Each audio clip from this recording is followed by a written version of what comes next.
உமக்கு மேல் ஒருவரும் இல்லையே, எல்லோருக்கும் மேலாக உயர்ந்தவர். உமக்கு மேல் ஒருவரும் இல்லையே. அல்லேலூயா அல்லேலூயா அல்லேலூயா ஆமென். அல்லேலூயா அல்லேலூயா அல்லேலூயா ஆமென். ஒருவரால் சிருஷ்டிக்கப்படாமலே தாமாக என்றென்றும் இருப்பவர். ஒருவரால் சிருஷ்டிக்கப்படாமலே தாமாக என்றென்றும் நான் பாவியாக பிறந்ததற்கு காரணம் ஆதாம் செய்த பாவம். பிறக்கும்போதே மனிதன் பாவியாய் பிறந்தான். அதான் கர்த்தர் சொல்கிறாரு. பிறகு நாட்கள் ஆக ஆக செய்கிற பாவமும் சேர்ந்து கொண்டது. பிறவி பாவம், கரும பாவம். இப்போது என்னால் என்னுடைய பாவத்தை விட முடியவில்லை, முற்றிலும் பரிசுத்தமாக முடியவில்லை என்று சொல்லிக்கொண்டு நீங்கள் யாராவது இங்கே இருப்பீர்கள் என்றால் உங்கள் இருதயத்தை முதல்ல கர்த்தருக்கு கொடுங்க. ரட்சிக்கப்படுங்க. ரட்சிக்கப்பட்டு கர்த்தருடைய வார்த்தையை கேட்க கேட்க உங்களுக்குள்ளே விசுவாசம் வளரும். ரட்சிக்கப்படாமல் நான் விசுவாசிக்கிறேன், வசனத்தை விசுவாசிக்கிறேன் அப்படி சொன்னால் எல்லாருக்கும் பெய்கிற மழை உங்களுக்கும் பெஞ்சிட்டு போகும், அவ்வளோதான். ஆனால் சிறப்பான ஒரு வாழ்க்கைக்குள்ளே போக முடியாது. அதனால் முதல்ல ரட்சிப்பு. கர்த்தர்கிட்ட சொல்லுங்க, என்னால் முழுசும் உங்களை விசுவாசிக்க முடியலை, என்னை மன்னிக்கணும், உம்மை என்னுடைய ஆண்டவராக இரட்சகராக ஏற்றுக்கொள்ளுகிறேன், எனக்கு பதிலாக நீர் சிலுவையில் உயிர் கொடுத்தீர், மோட்சம் இருக்கிறது நரகம் இருக்கிறது அறிவேன், நான் செத்து நரகத்துக்கு போயிடக்கூடாது, பரலோகத்துக்கு வரணும், நான் ரட்சிக்கப்படணும்னு உணர்கிறேன், இயேசுவே வாங்க என்னை ஏற்றுக்கங்க. உங்கள் வாயை திறந்து மனசில் விசுவாசித்து வாயை திறந்து நீங்கள் சொல்லாமல் ரட்சிக்கப்படவே முடியாது. நல்ல கர்த்தருடைய பிள்ளைகள் யாராவது இன்றைக்கு இன்னும் முழுவதுமாக இருதயத்தை கர்த்தருக்கு கொடுக்காதவர்கள் இருப்பீர்கள் என்றால் இன்றைக்கு தீர்மானம் பண்ணி கர்த்தருக்கு முழு இருதயத்தையும் கொடுங்க. அதற்கு பிறகு வாழ்க்கை எப்படி இருக்கிறது என்று பாருங்கள். எனக்கெல்லாம் அப்படி தான் செஞ்சார். இங்கே உட்கார்ந்துருக்க அநேகருக்கு கர்த்தர் அதைத்தான் செய்திருக்கிறார்கள். இல்லைன்னா இங்கே வந்து ஆலயத்தில் இருக்க வேண்டிய அவசியம் இல்லை, ஏதாவது ஒரு வேலையை பார்த்துட்டு இருக்கலாம். ஆனால் நாம் வருகிறோம். ஏன் வருகிறோம்? கர்த்தர் சொல்லியிருக்காரு, வா, ஆராதனையை அசட்ட பண்ணாத. சிலர் அப்படி பண்ணுறாங்க, நீ பண்ணாத, வா. கர்த்தர் மனிதனை சிருஷ்டித்ததற்கு பிறகு 6வது நாள் சிருஷ்டித்தார், 7வது நாள் ஓய்ந்திருந்தார். எதற்காக ஓய்ந்திருந்தார்? மனிதனோடு பேசுவதற்காக. அவனை கூப்பிட்டு உட்கார வச்சு அவனோடு பேசுவதற்காக அந்த நாளை உபயோகப்படுத்தினார். அதுதான் ஒவ்வொரு ஓய்வு நாள் இந்த ஞாயிறு ஆராதனைக்கு நாம் வருகிறோம். சரி, இது என் பிரசங்கம் இல்லை. ரட்சிக்கப்படாதவர்கள், ரட்சிக்கப்பட்டும் பாவத்தின் மேல் வெற்றி பெறாதவர்கள் கட்டாயமாக உங்களுக்குள்ளே தீர்மானம் எடுத்து கர்த்தருடைய பிள்ளைகளாக நீங்கள் வாழ வேண்டும். அன்பானவர்களே, நாம் விசுவாசத்தை பற்றி படித்து கொண்டிருக்கிறோம். போன வாரம் விசுவாசம் என்றால் என்ன என்று படித்தோம். ஆண்டவராகிய கர்த்தர் மேல் நம்முடைய நம்பிக்கையை வைப்பதற்கு பெயர்தான் விசுவாசம். எதன் அடிப்படையில் அவர் மேல் நம்பிக்கை வைக்கிறோம்? அவருடைய வார்த்தையின் அடிப்படையில் நம்பிக்கை வைக்கிறோம். அவருடைய வார்த்தை எப்படி தெரியும்? பரிசுத்த வேதாகமத்தை படித்தால் அவருடைய வார்த்தை நமக்கு தெரியும். அதுக்கு தான் பைபிளை விசுவாசம் கேள்வியினால் வரும், கேள்வி கர்த்தருடைய வார்த்தையினால் வரும். கர்த்தருடைய வார்த்தையை கேட்க கேட்க கேட்க நமக்குள்ளே விசுவாசம் வளரும். நாம் பைபிள் படிக்கிறது, வசனத்தை மனப்பாடம் பண்ணுறது, வசனத்தை அடிக்கடி அறிக்கை பண்ணுவது, இந்த வசனங்கள் அடங்கிய போதகனைகளை கேட்பது, இது எல்லாம் நமக்குள்ளே விசுவாசத்தை வளர்க்கும். விசுவாசத்தை வளர்த்தவர்கள் நன்றாக வாழ்கிறார்கள். விசுவாசத்தை வளர்க்காதவர்கள் வாழ்நாள் முழுவதும் கஷ்டத்தை அனுபவிக்கிறார்கள். நீங்கள் உங்கள் விசுவாசத்தை வளர்க்க வேண்டும். அளவு கூடிக்கொண்டே போக வேண்டும். வயது கூடுவது போல நம்முடைய விசுவாச அளவும் கூடிக்கொண்டே போக வேண்டும். அப்போதுதான் நம்மால் வெற்றியாக வாழ முடியும். பாருங்க, கர்த்தர் நல்லவர், கோடி மடங்கு நல்லவர். அவர் எவ்வளோ நல்லவர் என்பதை அளவிட்டு நம்மால் சொல்ல முடியாது. அவர் எவ்வளவு நல்லவராயிருந்தாலும் நம்முடைய விசுவாசத்தின் அளவின்படிதான் அவர் நமக்கு செய்கிறார். ஒருவேளை மனிதர்கள் சொல்லலாம், நான் ரொம்ப கஷ்டப்படுறேன், வேதனையில் இருக்கேன், நஷ்டத்தில் இருக்கேன், போராட்டத்தில் இருக்கேன் என்று சொல்லு கண்ணீர் மாலை மாலையாக கண்ணீர் விடலாம். அதை கண்டு ஆவி மண்டலத்திலே எதுவும் நடக்கப் போவது இல்லை. எல்லாருக்கும் நடக்கிற சில காரியங்கள் நடக்கலாம். ஆனால் ஒரு விசுவாசி நிச்சயமாக தன்னுடைய விசுவாசத்தை வளர்க்கும் போது அந்த விசுவாசத்தின் அடிப்படையில் கர்த்தர் ஆசீர்வாதங்களை கொடுக்கிறார். விசுவாசம் இல்லாமல் தேவனுக்கு பிரியமாயிருப்பது கூடாத காரியம். அவர் உண்டு என்றும் அவர் தன்னிடத்திலே வந்து கேட்பவர்களுக்கு பதில் கொடுக்கிறவர் என்றும் விசுவாசிக்க வேண்டும். அப்போதுதான் நாம் அவரிடத்திலிருந்து நன்மைகளை பெற்றுக்கொள்ள முடியும். நம்மிடத்திலே இருக்கிற விசுவாசத்தின் அடிப்படையில் நம்முடைய வாழ்க்கை செழிப்பாகும் அல்லது செழிப்பு இல்லாமல் போகும். எனவே விசுவாசிக்க பழகுங்கள். அது ஒரு பழக்கம், அதை பழக வேண்டும். எவ்வளவு எதிர்மறையான சூழ்நிலைகள் இருந்தாலும் நான் கர்த்தருடைய வார்த்தையை விசுவாசிக்கப் போகிறேன். கர்த்தர் எனக்கு செய்வார். கர்த்தர் எனக்காக இருப்பு தாழ்பாள்களை உடைப்பார், வெண்கல கதவுகளை முறிப்பார். விசுவாசிக்க வேண்டும். பிசாசின் மேலே கர்த்தர் உங்களுக்கு அதிகாரத்தை கொடுத்திருக்கிறார், வல்லமையை கொடுத்திருக்கிறார். அதை நீங்கள் உபயோகப்படுத்த வேண்டும். நீங்கள் பேச வேண்டும், உங்கள் வாயை திறந்து சொல்ல வேண்டும். நீங்கள் பிசாசை துரத்த வேண்டும். அடிக்கடி சொல்லிகிட்டே இருக்கோம், உங்களுக்கு பரலோகத்தில் கர்த்தர் மட்டும் இருக்கிறாரு, அதனால் எல்லாம் நல்லா இருக்குது. பாதாளத்தில் சாத்தானுக்குரிய இடம், அங்கே எல்லாமே ரொம்ப மோசமாக இருக்கும். ஆனால் பூமியில் இந்த காலகட்டத்தில் கர்த்தரும் கிரியை செய்கிறார், சாத்தானும் கிரியை செய்கிறான். ரெண்டும் கலந்து கிடக்கிற இடம் இந்த பூமி. இந்த பூமியிலே நீங்கள் வெற்றி பெற வேண்டும் என்றால் நீங்கள் கர்த்தருடைய வார்த்தையிலே பழக்கமுடையவர்களாய் இருக்க வேண்டும். எவ்வளவுக்கெவ்வளவு நீங்கள் வார்த்தையை படித்து எவ்வளவுக்கெவ்வளவு உங்கள் வாயால் கர்த்தருடைய வார்த்தைகளை பேசுகிறீர்களோ, உங்கள் அதிகாரத்தை வல்லமையை நீங்கள் பயன்படுத்துகிறீர்களோ, அதை பொறுத்துதான் உங்களுடைய வெற்றி. விசுவாசிப்பது மிக மிக சுலபம், எளிது, கடினமே கிடையாது.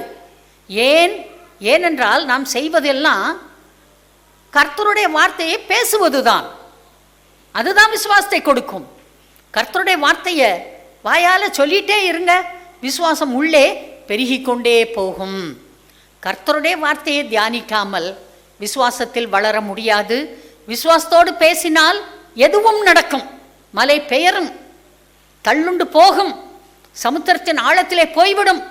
மீண்டும் அந்த மலை போன்ற பிரச்சனை வராது. அப்படி வாழ முடியும் என்று கர்த்தர் சொல்லியிருக்கிறார். எனவே கர்த்தருடைய பிள்ளைகள் விசுவாசத்தை செயல்படுத்த வேண்டும். பழைய ஏற்பாட்டு காலத்திலும் சரி, புதிய ஏற்பாட்டு காலத்திலும் சரி, கர்த்தர் சொன்ன வார்த்தைகளை அங்கீகரிக்கிறவர்கள் அவர்கள் ஆசீர்வாதத்தை பெறுகிறார்கள். கர்த்தரே சொல்றார் பாருங்க, உன் விசுவாசத்தின்படி உனக்கு ஆக கடவது. திடன்கொள், விண் விசுவாசம் உன்னை ரட்சித்தது. பயப்படாதே, விசுவாசம் உள்ளவனாய் இரு. எல்லா இடத்திலும் இயேசு கிறிஸ்து விசுவாசம் விசுவாசம் விசுவாசம் என்றுதான் பேசிக்கொண்டே இருக்கிறார். வேதாகமம் முழுவதும் விசுவாச கோட்பாடுகளையும் விசுவாசத்தால் நடந்த காரியங்களையும் நாம் காணலாம். செங்கடல் எப்படி திறக்கும்? ஒரு கடல் திறக்குமா? இதெல்லாம் முட்டாள்தனம் என்று சொல்லுகிற மனிதர்கள் உலகத்தில் இருக்கிறார்கள். ஆனால் திறந்ததே. அத்தனை லட்சம் ஜனங்களும் கால்நடையாய் அதை கடந்து போனார்களே. அவர்கள் கடந்ததற்கு பிறகு அதே கடல் திரும்பவும் மூடிக்கொண்டதே. வானத்திலிருந்து 40 வருஷம் சாப்பாடு கொட்டுமா? யோசித்து பாருங்க. கர்த்தர் கொடுத்தாரே, அவரால் கூடுமே. எல்லாம் விசுவாசத்தின் செயல்பாடுகள். மோசே என்பவன் கர்த்தருடைய பிரசன்னத்திலேயே உட்கார்ந்து கிடக்கிறவன், கர்த்தர் சொன்னதையெல்லாம் செய்கிறவன். அந்த மனிதனால் அவ்வளோ பெரிய காரியங்களை செய்ய முடிந்தது காரணம் அவனுடைய விசுவாசம். நோவா கர்த்தரை விசுவாசித்தான். இல்லாவிட்டால் அவனால் ஒரு கர்த்தர் சொன்ன மாதிரி ஒரு பேழையை கட்டியிருக்க முடியாது. கர்த்தருடைய வார்த்தையை விசுவாசித்தான், அவருக்கு கீழ்ப்படிந்தான். வெறும் ஆடு மேய்க்கிற தாவீது கர்த்தரை விசுவாசித்தான், கர்த்தர் சொன்னதை ஏற்றுக்கொண்டான். அவன் ஒரு பெரிய அரசனாக, வல்லமையான மனிதனாக வாழ்ந்தான். எல்லாம் விசுவாசம்தான். விசுவாசம் இல்லாமல் தேவனுக்கு பிரியமாய் இருக்கவே முடியாது. அதனால் கர்த்தருடைய பிள்ளைகள் விசுவாசிக்க பழகுங்க. முதல்ல சொல்லுங்க, நான் விசுவாசிப்பேன், கர்த்தருடைய வார்த்தைகளை விசுவாசிப்பேன், கர்த்தருடைய வார்த்தைகளை பேசுவேன், கேட்பேன் என்று விசுவாசத்தை வளர்த்து கொள்ளுவேன் என்று நீங்கள் உங்கள் வாயால் சொல்லணும். நீங்கள் சொல்ல சொல்ல சொல்ல உங்களுக்குள்ளே அந்த உணர்வு பெருகும், உங்களால் நன்றாக வாழ முடியும். பாருங்க, இன்றைக்கு பழைய ஏற்பாட்டிலிருந்து விசுவாசத்தின் அடிப்படையிலே கர்த்தருடைய வார்த்தையை விசுவாசிப்பதன் மூலம் எவ்வளோ பெரிய காரியத்தை பெற்றுக்கொள்ளலாம், விசுவாசிக்காததன் மூலம் எப்படி நஷ்டப்படலாம் என்பதை நாம் பார்க்க போகிறோம். 2 ராஜாக்கள் புத்தகத்தில் 6, 7 ஆகிய அதிகாரங்களில் இதை பற்றி எழுதப்பட்டிருக்கிறது. 2 ராஜாக்கள் 6, 7. ஒரு சின்ன இன்ட்ரடக்ஷன் உங்களுக்கு கொடுக்குறேன். இது எலிசா தீர்க்கதரிசி வாழ்ந்த காலம். முதல்ல எலியா தீர்க்கதரிசி வாழ்ந்தார். அவர் இஸ்ரவேலருக்கு நல்ல பக்க துணையாய் இருந்து ஜனங்களை விசாரித்து நன்றாக அந்த தேசத்தை நடத்தினார். ராஜாவுக்கு மேலே கர்த்தர் ஆசாரியர்களை அன்றைக்கு வைத்திருந்தார். தீர்க்கதரிசிகள், ஆசாரியர்கள் கர்த்தரோடு நேரடியாக பேசி செய்தியை வாங்கி ராஜாக்களுக்கு கொடுப்பார்கள், மற்ற மனிதர்களுக்கு கொடுப்பார்கள்.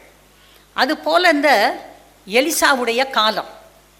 அந்த காலத்திலே பக்கத்து தேசமாகிய சீரியா தேசத்திலே இருந்த ராஜா இந்த சமாரியாவை முற்றுகை போட்டான். ஹெட் குவார்ட்டர்ஸ், இஸ்ரவேல் தேசத்துடைய தலைமை பீடத்தை முற்றுகை போட்டான். முற்றுகைனா அந்த எதிரி ராஜா வருவார், அவருடைய பெரிய சேனை வரும். அவர்கள் அந்த குறிப்பிட்ட பகுதியை சுற்றிலுமாக நல்ல கேம்ப் போட்டு நல்ல அவங்களுக்கு வேண்டிய ஷெட்டெல்லாம் எரெக்ட் பண்ணி அதில் தங்கியிருப்பாங்க.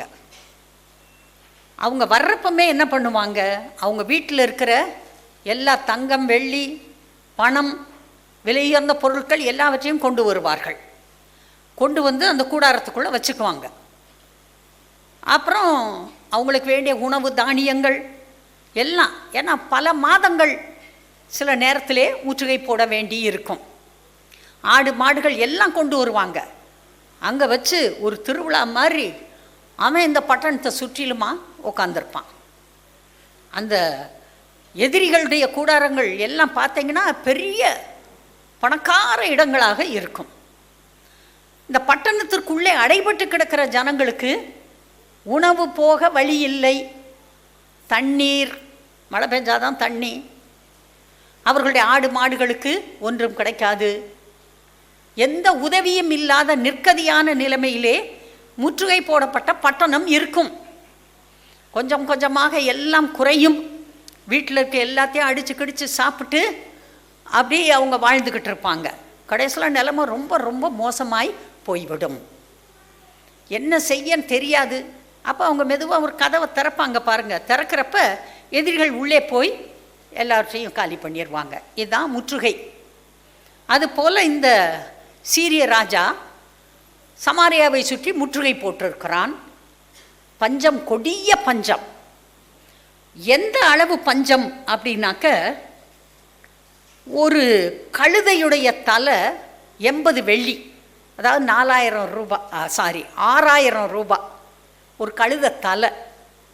கழுதை விலையே எவ்வளவு இருக்குமோ தெரியல. அது தலை மட்டும் சமைக்கிறதுக்கு என்ன விலை? 6000 ரூபாய்க்கு மேலே ஒரு கழுதை தலை. இந்த புறாக்களுக்கு, பறவைகளுக்கு போடுகிற இந்த தீனி, கால்படி தீனி 400 ரூபாய். வெறும் கால்படி 400 ரூபாய். புறாவுடைய விலையே 100 ரூபாய் கூட இருந்திருக்காது அந்த காலத்தில். ஆனால் தீனி கால்படி 400 ரூபாய். அங்கே புல் இல்லை, உணவு இல்லை, தண்ணி இல்லை, நிலைமை ரொம்ப மோசம். அந்த நேரத்தில் 2 பெண்கள் பேசிக்கிறாங்க. என்ன பேசிக்கிறாங்க? ரொம்ப பசிக்குது, ஒன்றுமே இல்லை, என் மகனை நான் கொடுக்குறேன், இன்றைக்கி அவனை வெட்டி சமையல் பண்ணி நம்ம 2 பேரும் சாப்பிட்லாம். நாளைக்கு உன் மகனை கொடு, நம்ம 2 பேரும் சாப்பிட்லாம் அப்படின்னு பேசிக்கிறாங்க. என்ன கொடுமை பார்த்தீங்களா? அதே மாதிரி ஒரு அம்மா தன் பிள்ளையை கொடுத்துட்டா, அடுத்த சமைச்சு சாப்பிட்டுட்டாங்க. அடுத்த நாள் பார்த்திங்கன்னா சாப்பாடு இல்லை, கொண்டா உன் பிள்ளையன்னு கேட்குறாங்க. இந்த அம்மா என்ன செஞ்சா? பிள்ளையை கொண்டு போய் ஒளிச்சு வச்சுட்டான். 2 பேர் சண்டை போட்டுக்கிட்டு இருக்காங்க. அப்போ ராஜா அந்த அலங்கத்தின் மேலே நடந்து வர்றாரு. அலங்கம்னா ரொம்ப அகலமாக இருக்கும், மேலே தேர் ஓடும், மேலே சில வீடுகள்லாம் இருக்கும், பெரிய அலங்கம். எதிரி உள்ளேலாம் எதையும் இடிச்சிட்டுலாம் வரவே முடியாது. பல ரதங்கள் ஓடக்கூடிய அளவுக்கு அகலமான கோட்டைகள், சுவர்கள் அங்கே இருக்கும். சுவர் மேலே 4 ரதம் ஓடலாம், அவ்வளவு அகலமாக. எப்படி தான் கட்டினாங்களோ கட்டியிருக்காங்க. அப்போ ராஜா நடந்து வர்றாரு. அங்கே என்ன நிலைமை அப்படின்னு பார்க்கலாம். எடுங்க 2 ராஜாக்கள் 6வது அதிகாரம் 26வது வசனம். இஸ்ரவேலின் ராஜா அலங்கத்தின் மேல் நடந்து போகையில் ஒரு ஸ்திரீ அவனை பார்த்து கூப்பிட்டு, ராஜாவாகிய என் ஆண்டவனே ரட்சியும் என்றாள். அதற்கு அவன், கர்த்தர் உன்னை ரட்சிக்காதிருந்தால் நான் எதிலிருந்து எடுத்து உன்னை ரட்சிக்கலாம்? களஞ்சியத்தில் இருந்தா, ஆலையில் இருந்தா என்று சொல்லி, ராஜா பின்னும் அவளை பார்த்து, உனக்கு என்ன வேண்டும் என்று கேட்டான். அதற்கு அவள், இந்த ஸ்திரீ என்னை நோக்கி, உன் மகனை தா, அவனை இன்று தின்போம், நாளைக்கு என் மகனை தின்போம் என்றாள். அப்படியே என் மகனை ஆக்கி தின்றோம். மறுநாளிலே நான் இவளை நோக்கி, நாம் உன் மகனை தின்ன அவனை தா என்றேன். அவள் தன் மகனை ஒழித்து விட்டாள் என்றாள். அந்த ஸ்திரீயின் வார்த்தைகளை ராஜா கேட்டவுடனே அலங்கத்தின் மேல் நடந்து போகிற அவன் தன் வஸ்திரங்களை கிழித்து கொண்டான். அதாவது துக்கம் மிஞ்சி போய்விட்டால், பாடு மிஞ்சி போய்விட்டால், தன்னால் ஒன்றும் செய்ய முடியவில்லை என்ற நிலை வந்தவுடன் வஸ்திரங்களை கிழித்து கொள்வது அன்றைக்கு இஸ்ரவேல் தேசத்திலே இருந்த பழக்கம். அவன் கிழித்து கொண்டான்.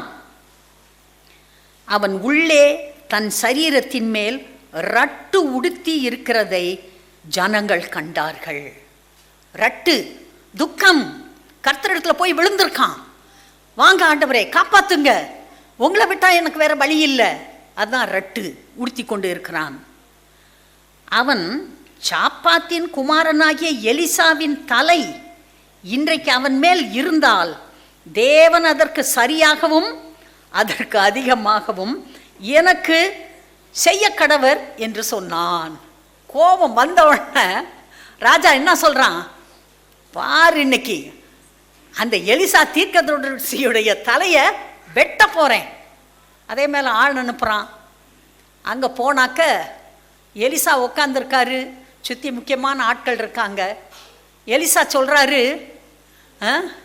அந்த கொடுமையான ராஜா ஆள் அனுப்புகிறான், பின்னால் அவனும் நடந்து வர்றான், சத்தம் என் காதுக்கு கேட்குதுன்னு சொல்கிறான். போன உடனே இவனை வெட்டணும்னு போகிறான். ஆனால் அங்கே கர்த்தர் அவனுக்கு ஒரு வார்த்தையை கொடுக்கிறார். என்ன வார்த்தை கொடுத்தார்? கர்த்தருடைய வார்த்தையை கேளுங்கள். நாளை இந்நேரத்தில் சமாரியாவின் வாசலிலே 1 மரக்கால் கோதுமை மா 1 சேக்கலுக்கும் 2 மரக்கால் வார்கோதுமை 1 சேக்கலுக்கும் விற்கப்படும் என்று கர்த்தர் சொல்லுகிறார் என்றான். போனவனுக்கு தீர்க்க தரிசனம் கிடைக்குது. ஒரு மரக்கால் ஃபைன் ஃப்ளோர், மெல்லிய நல்ல அருமையான மாவு, கோதுமை மாவு ஒரு மரக்கால் வெறும் 23 ரூபா. 2 மரக்கால் வார்கோதுமை வெறும் 23 ரூபா. இதே இடத்துல விற்க போகுது, பட்டணத்து வாசல்ல விற்க போகுது. கர்த்தர் சொல்லுகிறார். கர்த்தர் ராஜாவுடைய ரட்டு உடுத்ததை கண்டார், கிழித்து கொண்டதை கண்டார், தேச ஜனத்தின் பாடுகளை கண்டார், மனம் இறங்கினார். நாளைக்கு இந்நேரம் அது நடக்கும்னு சொல்றாரு. நீங்க பக்கத்துல நின்னா என்ன சொல்லுவீங்க? சொல்லுங்க. நீங்க எல்லாம் பக்கத்துல நின்றுட்டு இருந்தா என்ன சொல்லியிருப்பீங்க? ஆமென், அல்லேலூயா, இல்லையா? நன்றி ஆண்டவரே, கொடுக்க போறீங்க, ஸ்தோத்திரம் சொல்லியிருப்பீங்க. அப்பொழுது 2வது வசனம் 7:2, அப்பொழுது ராஜாவுக்கு கைலாகு கொடுக்கிற பிரதானி ஒருவன் தேவனுடைய மனுஷனுக்கு பிரதியுத்தரமாக, இதோ கர்த்தர் வானத்திலே மதகுகளை உண்டாக்கினாலும் இப்படி நடக்குமா என்றான். அதற்கு எலிசா, உன்னுடைய கண்களினாலே அதை காண்பாய், ஆனாலும் அதிலே சாப்பிட மாட்டாய் என்றான். கர்த்தர் சொல்றாரு, நாளைக்கு நேரம் வெறும் 23 ரூபாய்க்கு ஒரு மரக்கால் மாவு விற்க போகுது, அருமையான ஃபர்ஸ்ட் குவாலிட்டி மாவு. இவன் சொல்றான், கர்த்தர் வானத்துல மதக திறந்தாலும் வானத்திலிருந்து கொட்டினாலும் அப்படி நடக்குமா?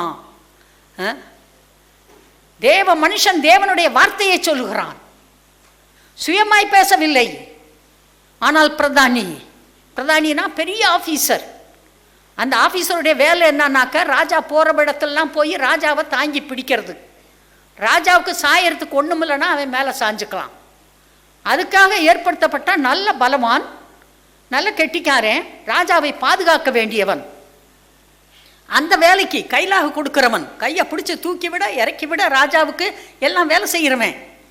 அவன் சொல்றான் பாருங்க, மதகுகளை திறந்தாலும் இப்படி நடக்குமா என்று எலிசாவை பார்த்து சொல்லுகிறான். எலிசாவுக்கு கோபம் வந்துருச்சு.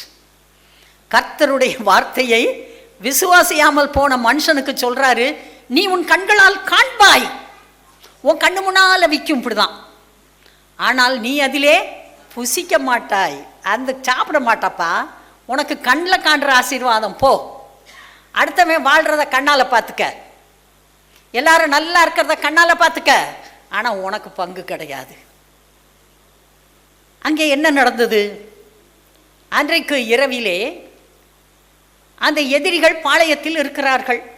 எப்பயும் போல சாப்பிட்டு ஆடி பாடி எல்லாம் முக்கியமான பணம் காசு எல்லாம் அங்கே கூடாரத்தில் வச்சுட்டு, ஆடு மாடுகள்லாம் கட்டி இருக்குது, ஒட்டகம் கழுதை எல்லாம் இருக்கு, எல்லாம் சந்தோஷமா இருக்காங்க.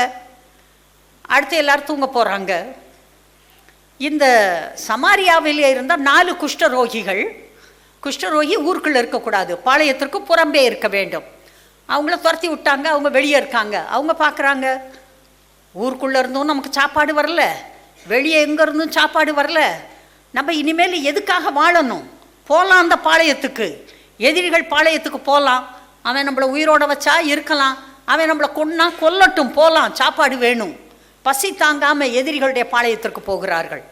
அங்கே போய் பார்த்தா ஒருத்தருமே இல்லை, பாளையம் காலியாக இருக்குது.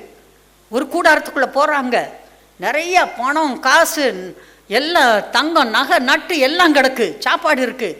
எடுத்து உட்காந்து நல்லா சாப்பிட்டு அத்தனையும் எடுத்துகிட்டு வந்து ஒழிச்சு வச்சுட்டானுங்க.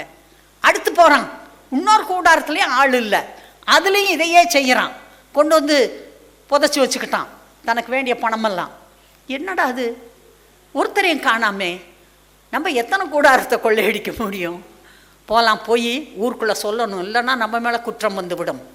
போகிறாங்க, கதவை தட்டி, அலங்கத்தில் கதவு இருக்குது, திறக்கிறாங்க, இந்த மாதிரின்னு காரியத்தை சொல்கிறாங்க. உடனே ராஜா கிட்ட போய் சொல்கிறப்ப ராஜா சொல்கிறாரு, நான் நினைக்கிறேன் எதிரிகள்லாம் எங்கேயோ போய் ஒளிஞ்சிக்கிட்டு இருக்கான், எல்லா கூடாரத்தையும் காலி பண்ணிட்டான், இப்போ நம்ம கதவை திறந்தா அங்கே போகிறப்ப வந்து நம்மளை அடித்து கொண்டு வருவான், அதனால் போக வேண்டாம்.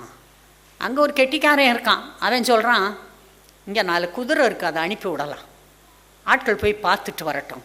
அதே போல் போகிறாங்க, 2 ரதத்தை ஓட்டிட்டு பார்த்தா எல்லா கூடாரங்களும் காலி. அவர்கள் போன இடமெல்லாம் சிதறி கிடக்கிறது. தட்டு முட்டுகள், சாமான்கள், மிருகங்கள் நிற்கிறது, எல்லாம் கிடக்கு. திரும்பி வந்து சொல்கிறாங்க. சொன்ன உடனே எல்லா ஜனங்களும் போனார்கள். போய் தங்களுக்கு வேண்டிய அளவு என்னென்ன கிடைக்குதோ எல்லாத்தையும் எடுத்து கொள்ளையடித்து கொண்டு பட்டணத்திற்கு வந்தார்கள். அப்போ ராஜா என்ன பண்ணுறாரு, இந்த பிரதானியை கூப்பிடுறாரு. இந்த கோட்டை வாசல்கிட்டே நில்லு, கூட்ட ஜனம் எக்கச்சக்கமாக இருக்குது, எல்லாரும் சாமானங்களை ஒருத்தர் நிறைய கொண்டு வந்தவன் விற்றுக்கிட்டு இருக்கான், இதெல்லாம் கொஞ்சம் ரெகுலேட் பண்ணு, பாரு, இதை கவனிச்சுக்கோன்னு சொல்லிட்டு சூப்பர்வைஸ் பண்ண நிறுத்துறாரு. அந்த ஜனமெல்லாம் மாதக்கணக்கில் சாப்பிடலை, மட்டனை பார்க்கல, சிக்கனை பார்க்கல, நல்ல சாப்பாடு இல்லை, பணம் காசு கையில் இல்லை, எல்லாம் சேர்ந்து வந்து அதை வாங்கிறதுக்கு வந்தவன்லாம் சேர்ந்து பெரிய பிரதானி ஆஃபீஸர், என்னடா ஆஃபீஸரு, எனக்கு பசிக்குது, போட்டு நெருக்கி மிதித்ததினால் அவன் செத்து போனான் சொன்னான்ல. மதகுகளை திறந்தா அப்படி நடக்குமா? அப்ப தீர்க்கதரிசி சொன்னாரு, கண்களினால் காண்பாய், சாப்பிட மாட்டாய். அன்பான தேவ பிள்ளைகளே, கர்த்தருடைய வார்த்தை ஒன்றை சொல்லும் என்றால் அதை விசுவாசிக்க வேண்டும், விசுவாசிக்க பழக வேண்டும். கர்த்தாவே பைபிள் சொல்லுது, அவருடைய தழும்புகளால் நான் குணமானேன் சொல்ல வேண்டும், விசுவாசிக்க வேண்டும். தேவனால் கூடாத காரியம் ஒன்றுமில்லை. கர்த்தரும் அவருடைய வார்த்தையும் ஒன்று. கர்த்தர் எனக்கு செய்வார், எனக்கு செய்யாமல் வேற யாருக்கு செய்ய போகிறார்? நான் ரட்சிக்கப்பட்டிருக்கிறேன், நீதிமான் ஆக்கப்பட்டிருக்கிறேன், நான் தேவனுடைய பிள்ளையாயிருக்கிறேன், நான் பரிசுத்தமானாயிருக்கிறேன், தேவனுடைய குடும்பத்திலே நான் அங்கத்தினனாயிருக்கிறேன். நான் ஜெபித்தால் கர்த்தர் என்னுடைய ஜெபத்துக்கு பதில் கொடுப்பார். வாக்குத்தத்தம் இப்படி சொல்லுகிறது, சிங்கக்குட்டி தாழ்ச்சி என்று பட்னியாய் கிடக்கும், நான் கர்த்தரை தேடுகிறேன், ஒரு நன்மையும் எனக்கு குறைவுபடாது. வானத்தின் மதகளை திறந்து கர்த்தர் என் மேல் ஆசீர்வாதங்களை வர்ஷிக்க பண்ணுவார். சொல்லணும், பேசணும். எப்போ பேசணும்? ஒன்றும் இல்லாதப்ப தான் பேசணும். எல்லாம் இருக்கிறப்ப பேச வேண்டிய அவசியம் இல்லை. ஒன்றும் இல்லாமல் போகும்போது, பிரச்சனைகளை சந்திக்கும் போது பேச வேண்டும். எனக்குள் இருப்பவர் பெரியவர், என்னை பலப்படுத்துகிற கிறிஸ்துவினாலே எல்லாவற்றையும் செய்ய எனக்கு பலன் உண்டு. கர்த்தரை வாலாக்காமல் தலையாக்குவார். என்னை வாப்பி செய்கிற தொட்டி ஆசீர்வதிக்கப்பட்டிருக்கும். என் கற்பத்தின் கனி என் பிள்ளைகள் ஆசீர்வதிக்கப்பட்டிருப்பார்கள். நன்மையும் கிருபையும் நான் உயிரோடு இருக்கும் எல்லா நாளும் என்னை பின்தொடர்ந்து வரும். சொல்லணும், பேசணும். விசுவாசத்தினால் இருதயம் நிறைந்து வாயினால் பேச வேண்டும். அதுக்கு தான் வசனத்தை படித்து மூளையில் வச்சு, இருதயத்தில் வச்சு, ஞாபகத்தில் வச்சு வார்த்தைகளை பேசுகிறோம். பேச பேச பேச உங்களுக்கு பெரிய காரியங்கள் நடக்கும். நீங்கள் கேட்கலாம், ஏன் இந்த ஜனமெல்லாம், இஸ்ரவேல் ஜனமெல்லாம் நல்ல ஜனம் தானே, ரட்சிக்கப்பட்டவங்க தானே, ஆபிரகாமுடைய சந்ததி தானே, அவருடைய பிள்ளைங்க தானே, என் ஜனம் என் ஜனம் என் ஜனம் அப்படி கர்த்தர் சொன்னார்ல, என் தேசம் என் தேசம் என் தேசம்னு கர்த்தர் சொன்னார்ல, ஏன் அவருடைய தேசத்தில் பஞ்சம் வந்தது? ஏன் அவருடைய ஜனங்களுக்கு இந்த நிலைமை ஏற்பட்டது? ஜனங்கள் இப்படி இருக்கக்கூடாதே என்று ஒருவேளை நீங்கள் சொல்லலாம். உண்மைதான். கர்த்தர் வேறு வாக்குத்தத்தம் இவர்களுக்கு கொடுத்திருந்தார். கர்த்தர் கொடுத்த வாக்குத்தத்தம் வேறு. என்ன சொல்லியிருந்தாரு? வாசிக்கலாம். உபாகமம் 11. உபாகமம் 11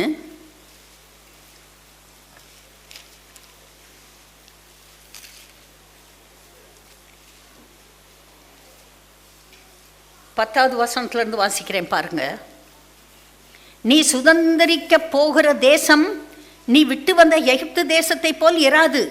அங்கே நீ விதையை விதைத்து கீரை தோட்டத்திற்கு நீர் பாய்ச்சுகிறது போல உன் காலால் நீர் பாய்ச்சி வந்தாய். நீங்கள் சுதந்திரிக்க போகிற தேசமோ மலைகளும் பள்ளத்தாக்குகளும் உள்ள தேசம். அது வானத்தின் மழை தண்ணீரை குடிக்கும் தேசம். அது உன் தேவனாகிய கர்த்தர் விசாரிக்கிற தேசம். வருஷத்தின் துவக்கம் முதல் வருஷத்தின் முடிவு மட்டும் எப்பொழுதும் உன் தேவனாகிய கர்த்தரின் கண்கள் அதன் மேல் வைக்கப்பட்டிருக்கும். நீங்கள் உங்கள் தேவனாகிய கர்த்தரிடத்தில் உங்கள் முழு இருதயத்தோடும் உங்கள் முழு ஆத்மாவோடும் அன்பு கூர்ந்து அவரை சேவிக்கும்படி நான் இன்று உங்கள் கற்பிக்கிற என் கற்பனைகளுக்கு கீழ்ப்படிந்தால் நீ உன் தானியத்தையும் உன் திராட்சரசத்தையும் உன் எண்ணெயையும் சேர்க்கும்படிக்கு நான் ஏற்ற காலத்தில் உங்கள் தேசத்தில் முன்மாரியையும் பின்மாரியையும் பெய்ய பண்ணி மிருக ஜீவன்களுக்காக உன் வெளிகளிலே புல் முளைக்கும்படி செய்வேன், நீ சாப்பிட்டு திருப்தி அடைவாய் என்கிறார். உன் இருதயம் வஞ்சிக்கப்படாமலும் நீங்கள் வழி விலகி அந்நிய தேவர்களை சேவித்து அவர்களை நமஸ்கரியாமலும் இருக்கும்படி எச்சரிக்கையாயிருங்கள். 18 ஆகையால் கர்த்தர் உங்கள் பிதாக்களுக்கு கொடுப்பேன் என்று அவர்களுக்கு ஆணையிட்ட தேசத்தில் உங்கள் நாட்களும் உங்கள் பிள்ளைகளின் நாட்களும் பூமியின் மேல் வானம் இருக்கும் நாட்களைப் போல அநேகமாய் இருக்கும்படிக்கு நீங்கள் என் வார்த்தைகளை உங்கள் இருதயத்திலும் உங்கள் ஆத்மாவிலும் பதித்து அவைகளை உங்கள் கையின் மேல் அடையாளமாக கட்டி உங்கள் கண்களின் நடுவே ஞாபக குறியாக வைத்து அவைகளை உங்கள் பிள்ளைகளுக்கு உபதேசித்து நீங்கள் வீட்டில் உட்கார்ந்திருக்கிற போதும் வழியிலே நடக்கிற போதும் படுத்துக்கொள்ளுகிற போதும் எழுந்திருக்கிற போதும் அவைகளை குறித்து பேசுவீர்களாக. உங்கள் வீட்டு நிலைகளில் வாசல்களில் எழுதுவீர்களாக. கர்த்தரிடத்தில் அன்பு கூர்ந்து அவர் வழிகளில் நடந்து அவரை பற்றி கொண்டிருக்கும்படி நான் உங்களுக்கு செய்ய கற்பிக்கிற இந்த கற்பனைகளை எல்லாம் ஜாக்கிரதையாய் கை கொள்வீர்களாக. கர்த்தர் சொல்றாரு, ஜாக்கிரதை, கைக்கொள், நீ படி, பிள்ளைகளுக்கு போதி. மழை பெய்யும், புல் இருக்கும், தானியம் இருக்கும், உனக்கு ஒன்றும் குறைப்படாது. என்னுடைய கண்கள் இந்த தேசத்தின் மேலே வைக்கப்பட்டிருக்கும். கர்த்தர் அப்படி சொல்லி இவர்களை அழைத்து கொண்டு வந்தார். உபாகமம் 8:7 உன் தேவனாகிய கர்த்தர் உன்னை நல்ல தேசத்திலே பிரவேசிக்க பண்ணுகிறார். அது பள்ளத்தாக்குகளிலும் மலைகளிலும் இருந்து புறப்படுகிற ஆறுகளும் ஊற்றுகளும் ஏரிகளும் உள்ள தேசம். அது கோதுமையும் வார்கோதுமையும் திராட்சை செடிகளும் அத்தி மரங்களும் மாதளஞ்செடிகளிலும் உள்ள தேசம். அது ஒலிவ மரங்களும் எண்ணெயும் தேனும் உள்ள தேசம். அது தாழ்ச்சி இல்லாமல் அப்பம் புசிக்கத்தக்கதும் ஒன்றும் உனக்கு குறைவுபடாததுமான தேசம். அது கல்லுகள் இரும்பாய் இருக்கிறதும் செம்பு வெட்டி எடுக்கத்தக்க மலைகள் உள்ளதுமான தேசம். ஆகையால் நீ புசித்து திருப்தி அடைந்திருக்கையில் உன் தேவனாகிய கர்த்தர் உனக்கு கொடுத்த அந்த நல்ல தேசத்துக்காக அவரை ஸ்தோத்தரிக்க கடவாய். உன் தேவனாகிய கர்த்தரை மறவாத படிக்கும் நான் இன்று உனக்கு விதிக்கிற அவருடைய கற்பனைகளையும் நியாயங்களையும் கட்டளைகளையும் கை கொள்ளாமல் போகாதபடிக்கும் எச்சரிக்கையாயிரு. நீ புசித்து திருப்தியாகி நல்ல வீடுகளை கட்டி அவைகளில் குடியிருக்கும் போதும் உன் ஆடு மாடுகள் திரட்சியாகி உனக்கு வெள்ளியும் பொன்னும் பெருகி உனக்கு உண்டானவைகள் எல்லாம் வர்த்திக்கும் போதும் உன் இருதயம் மேட்டிமை அடையாமலும் உன்னை அடிமைத்தன வீடாகிய எகிப்திலிருந்து புறப்பட பண்ணினவரும் உன்னுடைய பின் நாட்களில் உனக்கு நன்மை செய்யும் பொருட்டு உன்னை சிறுமைப்படுத்தி உன்னை சோதித்து கொள்ளிவாய் சர்ப்பங்களும் தேள்களும் தண்ணீர் இல்லாத வறட்சியும் உள்ள பயங்கரமான பெரிய வனாந்திர வழியாய் உன்னை அழைத்து வந்தவரும் உனக்காக பாறையான கண்மலையிலிருந்து தண்ணீர் புறப்பட பண்ணினவரும் உன் பிதாக்கள் அறியாத மன்னாவினால் வனாந்திரத்திலே உன்னை போஷித்து வந்தவருமான உன் தேவனாகிய கர்த்தரை நீ மறவாமலும் என் சாமர்த்தியமும் என் கைபலனும் இந்த ஐசுவரியத்தை எனக்கு சம்பாதித்தது என்று நீ உன் இருதயத்தில் சொல்லிக் கொள்ளாமலும் இருக்க எச்சரிக்கையாயிருந்து உன் தேவனாகிய கர்த்தரை நினைப்பாயாக. அவரே உன் பிதாக்களுக்கு ஆணையிட்டு கொடுத்த தம்முடைய உடன்படிக்கையை உறுதிப்படுத்தும்படி இந்நாளில் உனக்கு உண்டாயிருக்கிறது போல ஐஸ்வர்யத்தை சம்பாதிக்கிறதுக்கான பலனை உனக்கு கொடுக்கிறவர். உன் தேவனாகிய கர்த்தரை நீ மறந்து வேறே தேவர்களை பின்பற்றி அவர்களை சேவித்து அவர்களை பணிந்து கொள்வாயானால் நிச்சயமாய் அழிந்து போவீர்கள். கர்த்தர் சொன்னார் பார்த்தீங்களா, நீ என்னை மறக்கக்கூடாது, என் கட்டளை கற்பனைகளை கை கொண்டு அதன்படி நடக்க வேண்டும். நான் சம்பாதிச்சேன், ஏன் கை, ஏன் மூளை, ஏன் அறிவு, ஏன் கட்டிக்காரத்தனம் சொல்லாத. கர்த்தர் உன்னை நினைத்தருளினார், அவர் ஆசீர்வதித்தார். அவருடைய ஆசீர்வாதமே ஐஸ்வர்யத்தை தரும், அதனுடைய வேதனையை கூட்டார். எச்சரிக்கையாயிரு, என்னை விட்டு போகாத. அதான் கர்த்தர் அவர்களுக்கு சொன்ன வார்த்தை. இன்னொரு வார்த்தை 6வது அதிகாரம் 10வது உன் தேவனாகிய கர்த்தர் உனக்கு கொடுப்பேன் என்று ஆபிரகாம் ஈசாக்கு யாக்கோபு என்பவர்களாகிய உன் பிதாக்களுக்கு ஆணையிட்டு கொடுத்த தேசத்தில் உன்னை பிரவேசிக்க பண்ணும்போது நீ கட்டாத வசதியான பெரிய பட்டணங்களையும் நீ நிரப்பாத சகல நல்ல வஸ்துக்களாலும் நிரம்பிய வீடுகளையும் நீ வெட்டாமல் வெட்டப்பட்டு இருக்கிற துறவுகளையும் நீ நடாத திராட்சை தோட்டங்களையும் ஒலிவ தோப்புகளையும் அவர் உனக்கு கொடுப்பதினால் நீ சாப்பிட்டு திருப்தியாகும் போதும் அடிமைப்பட்டிருந்த வீடாகிய எகிப்து தேசத்திலிருந்து உன்னை புறப்பட பண்ணின கர்த்தரை மறவாத படிக்கும் எச்சரிக்கையாயிரு. கர்த்தர் சொல்றாரு, எச்சரிக்கை, என்னை மறக்காத, நான் தான் உன் தேவன், என்னை இன்று உனக்கு வேறே தேவர்கள் உண்டாயிருக்க வேண்டாம், நீ உனக்கு யாதொரு விக்கிரகத்தை உண்டாக்கி நமஸ்கரிக்கவும் சேவிக்கவும் வேண்டாம், நான் எரிச்சல் உள்ள தேவன். ஆனால் இந்த ஜனங்கள் என்ன செய்தார்கள்? கர்த்தருடைய வார்த்தையை மறந்தார்கள், இஷ்டப்படி வாழ்ந்தார்கள். கர்த்தர் சொல்லியிருக்காரு, நீ இந்த மாதிரிலாம் செஞ்சைனா நீ என்ன செய்வ? கட்டாயமா சிறைப்பட்டு போவாய், முற்றுகை போடுவான், நீ உன் பிள்ளையுடைய மாம்சத்தை தின்பாய். அப்படியே எழுதியிருக்குதுங்க, அப்படியே எழுதியிருக்கு. உபாகமம் 28 47-48 பாருங்க. சகலமும் பரிபூர்ணமாய் இருக்கையில் நீ மனமகிழ்ச்சியோடும் களிப்போடும் உன் தேவனாய் கர்த்தரை சேவிக்காமல் போனதன் நிமித்தம் சகலமும் குறைவுபட்டு பட்டினியோடும் தாகத்தோடும் நிர்வாணத்தோடும் கர்த்தர் உனக்கு விரோதமாய் அனுப்பும் சத்துருக்களை சேவிப்பாய். அவர்கள் உன்னை அழித்த தீர் மட்டும் இருப்பு நுகத்தடியை உன் கழுத்தின் மேல் போடுவார்கள். 51 நீ அழியும் மட்டும் அந்த ஜாதியான் உன் மிருக ஜீவன்களின் பலனையும் உன் நிலத்தின் கனியையும் புசிப்பான். அவன் உன்னை அழித்து தீர் மட்டும் உன் தானியத்திலும் திராட்சரசத்திலும் எண்ணெயிலும் உன் மந்தையில் உள்ள ஆடு மாடுகளிலும் உனக்கு ஒன்றும் மீதியாக வைக்க மாட்டான். 53 உன் சத்துருக்கள் உன்னை முற்றுகை போட்டு நெருக்கும் காலத்தில் உன் தேவனாகிய கர்த்தர் உனக்கு கொடுத்த உன் கற்பத்தின் கனியான உன் புத்திரிகளின் மாம்சத்தை தின்பாய். அது கீழே இன்னும் 4 வருஷம் வாசிக்க எனக்கு பலன் இல்லை. வாஸ்தா இருதயமே நொறுங்குது. பிள்ளையுடைய மாம்சத்தை தின்பாய். நீ கர்த்தரை மறந்து போகும்போது, கர்த்தரை விட்டு விட்டு போகும்போது, தேவனற்ற ஆராதனைக்கு நீ போகும்போது, கர்த்தரை விசுவாசிக்காத போது, அவருடைய வார்த்தையை ஏற்றுக்கொள்ளாத போது உனக்கு இதெல்லாம் நடக்கும். கர்த்தர் சொல்லி இருக்கிறார், எழுதி கொடுத்திருக்கிறார். இஸ்ரவேல் ஜனங்களுக்கு இது தெரியும், இது போதிக்கப்படுகிறது. அங்கே வேதபாரர்கள் இருந்தார்கள், ஆசாரியர்கள் இருந்தார்கள், ஞானிகள் இருந்தார்கள். அவர்கள் ஜனங்களுக்கு போதனைகளை கொடுப்பார்கள். ஒவ்வொரு வாரமும் ஓய்வு நாளிலே சந்திப்பார்கள். ஆனால் இந்த அதையெல்லாம் விட்டுவிட்டு தங்கள் விருப்பப்படி வாழ்ந்தார்கள்.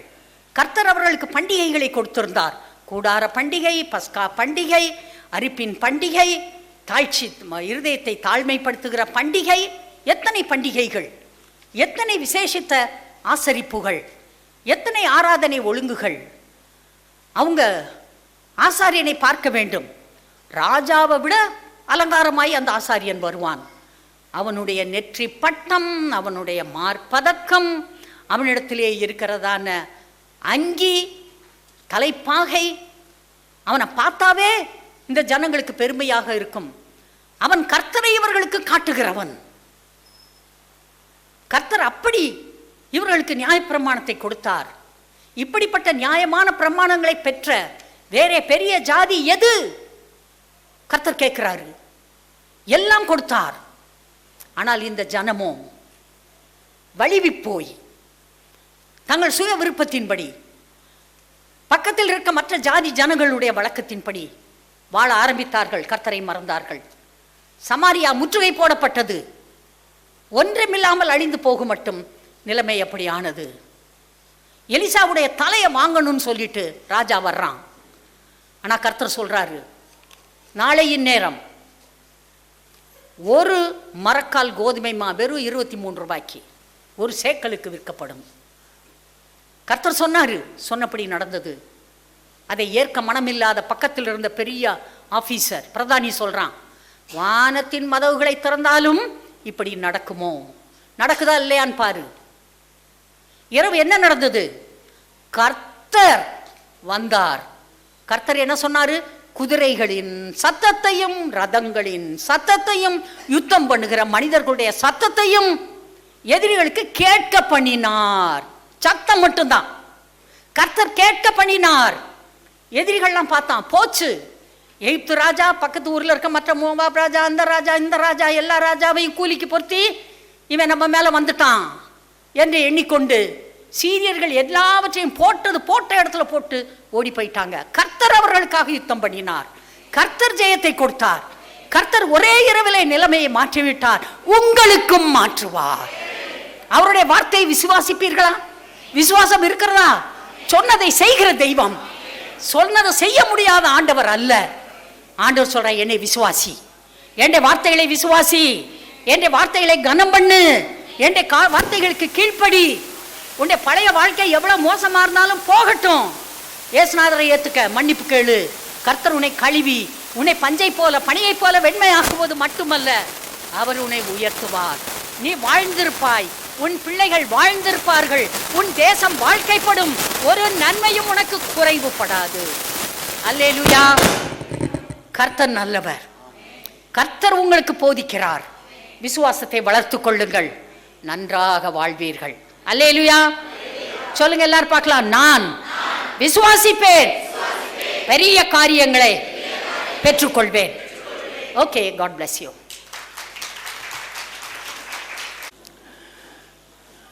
நாம் விசுவாசிக்க வேண்டும் என்பதற்காக நல்ல ஒரு பைபிளிலிருந்து ஒரு எடுத்துக்காட்டு நீங்கள் கேட்டீங்க. பல சமயத்தில் வசனத்தை மாத்திரம் சொல்லுகிறத விட அதோடு சேர்ந்து ஒரு சம்பவத்தை சொல்வது மிகவும் பிரயோஜனமாக இருக்கிறது. அங்கே தேசத்திலே பெரிய பஞ்சம். எந்த அளவுக்கு பஞ்சம்னா, ஒரு கழுதை தலை இன்ன விலைக்கு, புறாக்கு போடுற பயிர் இன்ன விலைக்கு, அப்படியெல்லாம் சொல்லிட்டு கடைசியில் என்ன ஆயிடுச்சு, இன்றைக்கு என் பிள்ளைய தின்னலாம், நாளைக்கு ஓம் பிள்ளைய தின்னலாம் அப்படிங்கிற அளவுக்கு போய் அதை செஞ்சுட்டாங்க. பசி வந்தால் 10 பறந்து போயிரும்னு சொல்லுவாங்க. ஆனால் இப்படி போகுமான்னா இப்படி போயிருக்கு. அதாவது பாவத்தின் கொடுமை எவ்வளவு பயங்கரமாக இருக்கிறது என்று நீங்கள் பார்க்கிறீர்கள். பிள்ளைக்கு பால் இல்லைன்னா இவங்களுக்கு தாங்காது.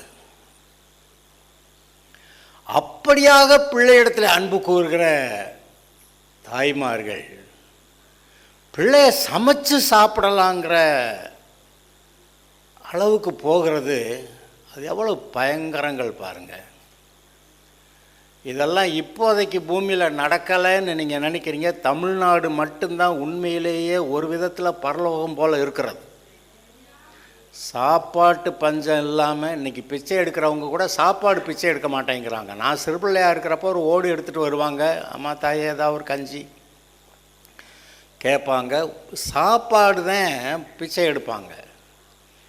ஆனால் இப்போ சாப்பாடு யாரும் பிச்சை எடுக்கிறதில்ல, காசு தான் கேட்குறாங்க.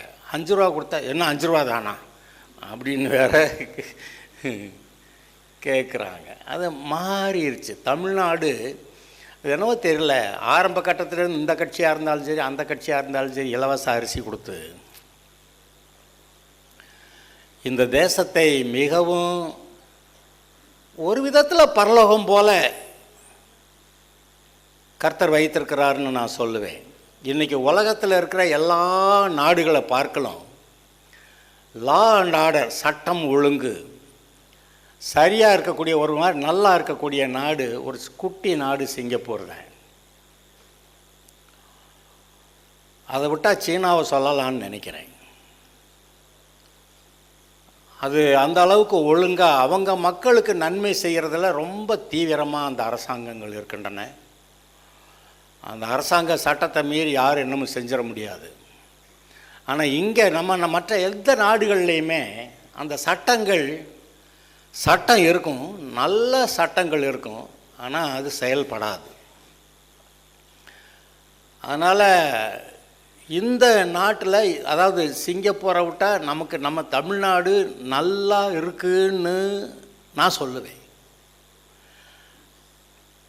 நாங்கள் உலகெங்கும் இருக்கக்கூடிய தேசங்கள், அங்கே இருக்கக்கூடிய பிரசிடெண்ட், பிரைம் மினிஸ்டர், அங்கே இருக்கக்கூடிய அந்த ஆளுகைகள், அது பொருளாதாரத்தில் எப்படி இருக்கிறது, மத ரீதியாக எப்படி இருக்கிறது, சமுதாய ரீதியாக எப்படி இருக்கிறது என்று எல்லாவற்றையும் கவனிக்கிறோம்.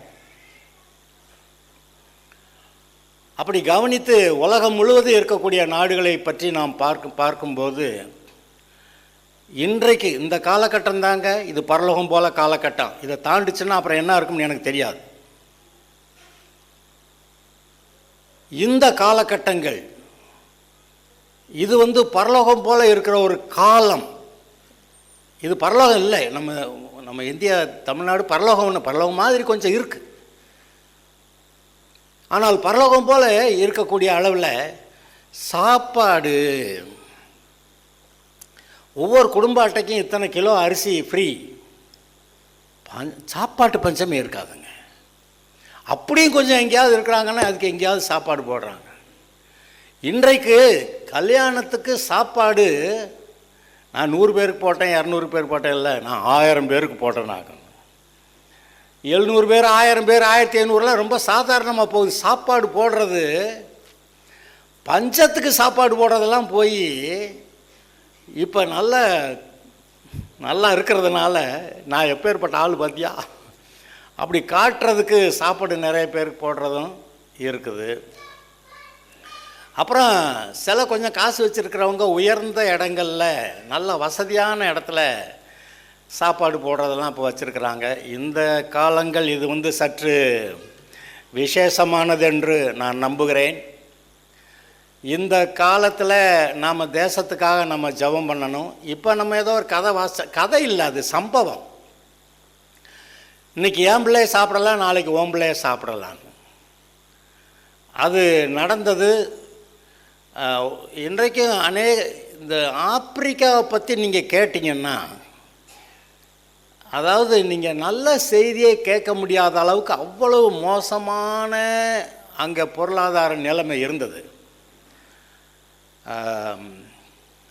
அதனால் இந்த பிள்ளைங்க, சிறு பிள்ளைங்க ட்ரெஸ்ஸு கூட போட்டிருக்காது, இந்த வயிற்று அப்படி பெரிய முட்டிக்கலையை மாதிரி வயிற்ற வச்சுக்கிட்டு இருக்குங்க, புட்டூண்டு பிள்ளையாக இருக்குங்க. சாப்பாடு இல்லாததுனால சில சமயத்தில் இந்த அமெரிக்கர்களுக்கு இது ஒரு வழக்கம். எங்கேயாவது போய் இந்த மாதிரி ரொம்ப கஷ்டப்படுறாங்கன்னா அங்கடியாக 4 பேர்த்திட்ட காசை வாங்கி இங்கே விட இந்த பிள்ளைகளுக்கு சாப்பாடு போடுறேன், ஒரு மாதத்துக்கு ஒரு பிள்ளைக்கு சாப்பாடு போடணும்னா இவ்வளோ காசு ஆகுது, இங்கே கொடுக்க முடியும்னா கொடுன்னு சொல்லுவாங்க. நாங்களும் கொஞ்சம் ஒரு சமயத்தில் அனுப்பியிருக்கிறோம். ஆப்பிரிக்காவில் சிறு பிள்ளைங்க சாப்பாட்டு இல்லாததுனால இப்படி இருக்காங்கன்னு சொல்லி, அவ்வளவு பயங்கர மோசமான நிலைமைக்கு ஏன் ஆப்பிரிக்கா போச்சான்? உலகத்திலே முதலாக கிறிஸ்தவ கண்டம், எ கிறிஸ்டியன் கான்டினென்ட், முதலாவது கிறிஸ்தவ கண்டம் ஆப்பிரிக்கா கண்டம் தான்.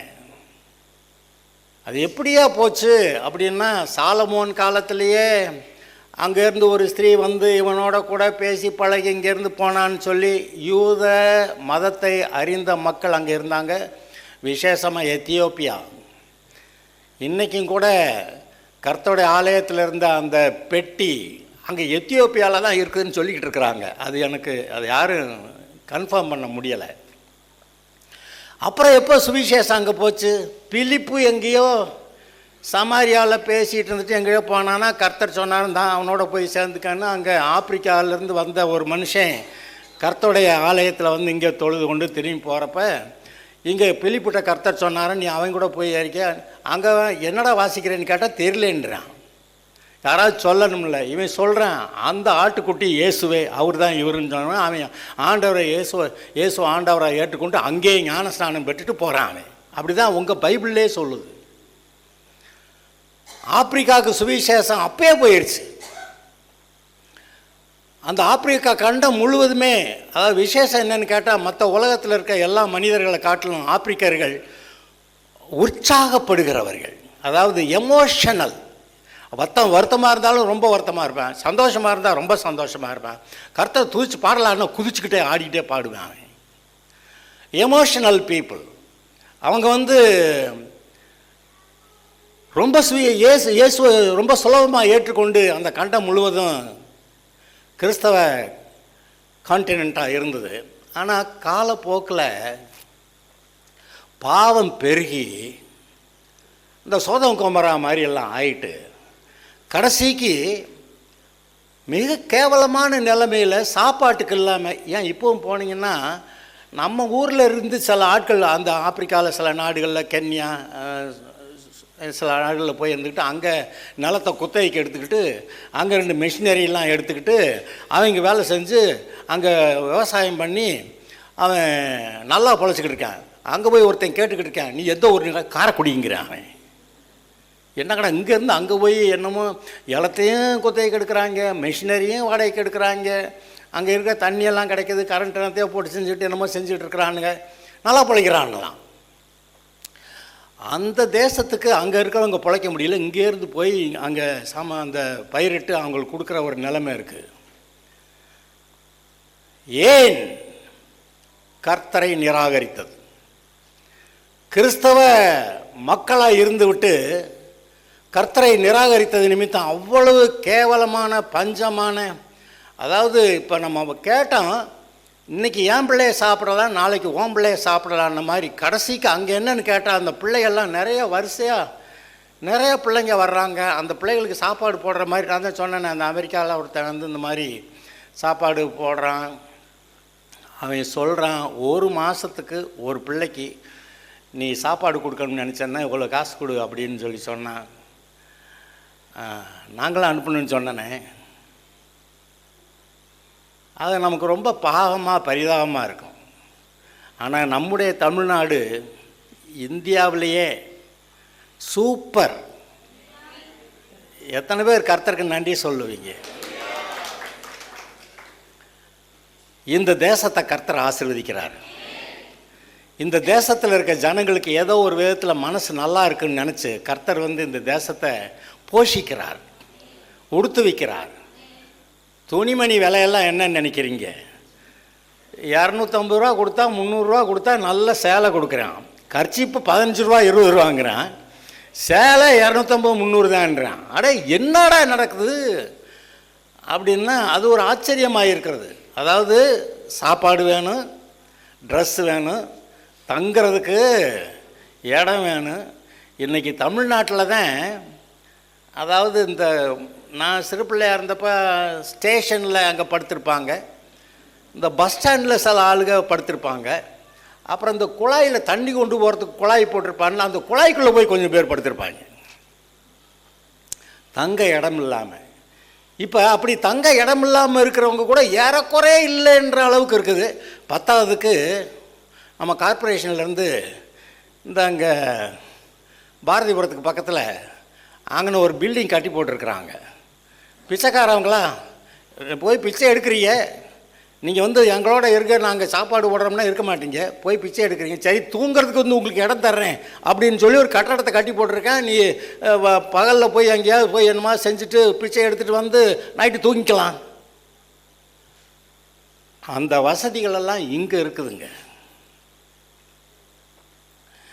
இந்த தேசம் ஒரு விதத்தில் தேவனால் ஆசீர்வதிக்கப்பட்டது. அதாவது என்ன சொல்ல வரேன், நீங்கள் ஆசீர்வதிக்கப்பட்டவர்கள். இவ்வளவு இயேசுவை ஏற்றுக்கொள்ளாத இந்த ஜனங்களுக்கே கர்த்தர் போஷிக்கிறார். அந்த கூட்டத்திலிருந்து உங்களை கொண்டு வந்து இங்கே வச்சிருக்கிறாரு. நீங்கள் உண்மையிலே தேவனை அறிந்தவர்களாய் தேவனுடைய நன்மையை பெறுகிறவர்களாய் நீங்கள் இருக்கிறீர்கள். இன்னொரு விஷயம்,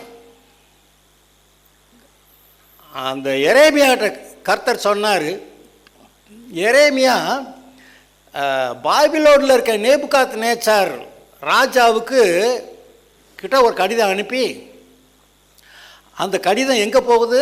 இஸ்ரவேல், அங்கே பாபிலோனில் சிறைப்பட்டு போயிருக்கிற இஸ்ரவேல் ஜனங்களுக்கு அந்த லெட்டர் போகுது. எரேமியா லெட்டர் எழுதுகிறான். சும்மா கொண்டு அங்கே பாபிலோனில் சிறைப்பட்டு போனவங்கள்ட்ட போய் இந்த லெட்டரை கொடுத்துட்டு வாங்கலாம் போக முடியாது, அங்கே போட்டு தொலைச்சிருவாங்க. இனி யாரடா எங்கடா வந்த என்ன லெட்டராக பிடிச்சிருவாங்க. அதனால் எரேமியா பாபிலோன் ராஜா மூலமாக ப்ராப்பர் சேனல் அந்த வழியாக அங்கே இருக்கிற இஸ்ரவேல் ஜனங்களுக்கு லெட்டர் எழுதுகிறான். நீங்கள் அங்கேருந்து கிளம்பி வர 70 வருஷம் ஆகும்னு சொல்லி தெரியுது. நீங்கள் அதனால் அங்கே வந்து சும்மா ஒட்டு திண்ணையில் குடியிருக்காதீங்க, வீட்டை கட்டுங்க, தோட்டங்காடு போடுங்க, பயிர் பண்ணுங்க, பிள்ளைகளுக்கு கல்யாணம் பண்ணி கொடுங்க, அவங்களாம் நல்லா வாழட்டும், ஏற்ற நேரத்தில் கூட்டிகிட்டு வருவார் அப்படின்னு சொல்லிவிட்டு அந்த தேசத்து ஜனங்களுடைய சமாதானத்துக்காக ஜெபம் பண்ணுங்க, அப்பொழுது உங்களுக்கு சமாதானம் இருக்கும்னு அந்த லெட்டரில் எழுதுகிறான். அந்த லெட்டர் எங்கே இருக்குது? எரேமியா எழுதுனானா? அது எங்கேயா? எங்கேயோ போயிடுச்சான்னா பைபிளில் இருக்குது. வாசிச்சிருக்கீங்களா? நம்ம எரேமியாவே வாசிக்க மாட்டோம். நானும் பார்த்துட்டு எரேமியா வேண்டாம் அப்படின்னு சொல்லுவேன். ஏன்னா சாபமாக சொல்லி வச்சுருக்கியா, இதை யார் வாசிப்பா அப்படின்ட்டு அதை ஸ்கேன் பண்ணி ஒரு 4 இடத்துல நல்ல வார்த்தை இருந்துச்சுன்னா அதை மட்டும் தெரிஞ்சு வச்சுட்டு மற்றது வாசிக்கிறதே இல்லை. எப்படி இந்த உபாகமத்தில் 28வது அதிகாரத்தில் 15வது வசனத்திலிருந்து வாசிக்க மாட்டோமோ, நான் வாசிக்க மாட்டேன். அது ஒரு தடவை வாசித்து பார்த்துட்டு ரொம்ப கொடுமையாக இருக்கடான்னு இதை வாசிக்க மாட்டேன்ட்டேன். அதுமாரி இந்த எரேமியா கொடுமையானது. கர்த்தர் தான் ஜனங்களை வையறதை பார்க்கணும்னா 7 அதிகாரத்தை எடுத்து வாசிங்க, நல்லா வைவார். அவனே இவனே கேடு கெட்டவனே எல்லாம் போட்டு வைவார். அவருக்கு அவ்வளோ கேவலமாக நம்ம கூட வைய முடியாது, அப்படி வைவார். அந்த எரேமியாவுடைய காலகட்டத்தில் தான் இஸ்ரவேலர் சிறைப்பட்டு போனாங்க. போகாதியே ஒழுங்காரு சொல்லி பார்த்தாரு, கேட்க மாட்டேன்டாங்க, போயிட்டாங்க. அப்புறம் அங்கே போன ஒருபாடு கர்த்தருக்கு மனசு கேட்கல. கர்த்தருக்கு மனசு கேட்காம எரேமியாட்ட சொல்லி எழுதி விட்றா ஒன்று எழுதி விட்டாக்க அந்த நேபுகாத்நேச்சார் வழியாக அந்த லெட்டர் போகுது. அந்த லெட்டரில் எழுதியிருக்கு, நீங்கள் அங்கே நல்லா இருங்க, அப்புறம் அந்த தேசத்து ஜனங்களுடைய சமாதானத்துக்காக ஜெபம் பண்ணுங்க, அப்போ உங்களுக்கு சமாதானம் இருக்கும். அவனுக்கு நிம்மதி இல்லைன்னா உன்னை போட்டு குறைஞ்சிருவான். அதனால் அவன் நல்லா இருக்கணும், அவனுக்கு சாப்பாடு கிடைக்கணும், அவனுக்கு துணிமணி கிடைக்கணும், அவங்க வீட்டில் சண்டை இருக்கக்கூடாது, அவங்களுக்கு குழப்பம் இருக்கக்கூடாது, அவங்க நல்லா இருக்கணும். அவங்க நல்லா இருந்துக்கிட்டு சரி இந்த பயலு பாவப்பட்டு கஷ்டப்பட்டு கிடக்குறாங்க, நமக்கு உதவி செய்யுங்கிற அளவுக்கு அவங்க மனசு நல்லா இருக்கணுங்கிறதுக்காக அவங்களுடைய சமாதானத்துக்காக ஜெபம் பண்ணுங்கன்னு எரேமியா அங்கேருந்து லெட்டர் எழுதியிருக்கிறான். இன்றைக்கும் நான் சொல்லுகிறேன், இந்த தேசத்திலே தமிழ்நாட்டிலே இங்கே இருக்கக்கூடிய ரட்சிக்கப்படாத ஜனங்களுடைய சமாதானத்துக்காக, ஏன் ஆளுங்கட்சியோ எதிர்கட்சியோ, இந்த ஆட்களுடைய சமாதானத்துக்காக நம்ம ஜெபம் பண்ணுறது நமக்கு அவசியம். ராஜாக்களுக்காக அதிகாரிகளுக்காக ஜெபம் பண்ணணும். அதாவது பாஸ்டர் எனக்காகவே நான் ஜெபம் பண்ண முடியல, எங்கள் வீட்டில் பிள்ளைகளுக்காக கூட ஜெபம் பண்ண முடியல அப்படின்னா அப்புறம் தேசத்துக்கு எங்கிட்ட ஆண்டவர் பாஸ்டர் ஜெபம் பண்ணுறதுன்னா சரி, இந்த மாதிரி இடங்களுக்கு வர்றீங்கல்ல, ஒரு ஜப கூட்டம் ஒன்று வருதில்ல, அதில் ஒரு பாயிண்ட் சொல்லி இந்த தேசத்தில் சமாதானம் இருக்கணும் ஆண்டவரே, உம்முடைய ஆசீர்வாதம் இருக்கணும், உம்முடைய மேகஸ்தம்பம் உம்முடைய அக்கினி ஸ்தம்பங்க இருக்கணும். எங்கள் வீட்டில் இருக்குது, எங்கள் வீட்டில் உம்முடைய அக்கினி ஸ்தம்பம் மேகஸ்தம்பமும் இருக்குது, அதனால தான் நாங்கள் நல்லா இருக்கிறோம். உம்முடைய வெளிச்சம் எனக்கு இருக்குது, உம்முடைய சத்தியம் எனக்கு வந்திருக்குது. இது மாதிரி எங்கள் வீட்டார் எல்லோரும் இந்த சத்தியத்துக்குள்ளே வரணும், நான் மற்றவங்களுக்கு கூடுமான வர சொல்லணும், அதை எங்களை பலப்படுத்துங்க, கர்த்தருடைய ராஜ்யம் விரிவாகட்டும் அப்படின்னு ஒரு ஜெபம். அந்த ஜெபத்துக்கு மரியாதை மதிப்பு இருக்குதுங்கிறாரு. நீங்கள் உங்கள் பிள்ளைய மேலே சொல்லுகிற ஆசீர்வாதங்களுக்கு பலன் இருக்குன்னு சொல்கிறாரு. நீங்கள் சொல்கிற ஆசீர்வாதங்களுக்கு பலன் இருக்கிறது. அதுக்கு ரொம்ப விசேஷம் என்னன்னு கேட்டால், இந்த ஈசாக்கு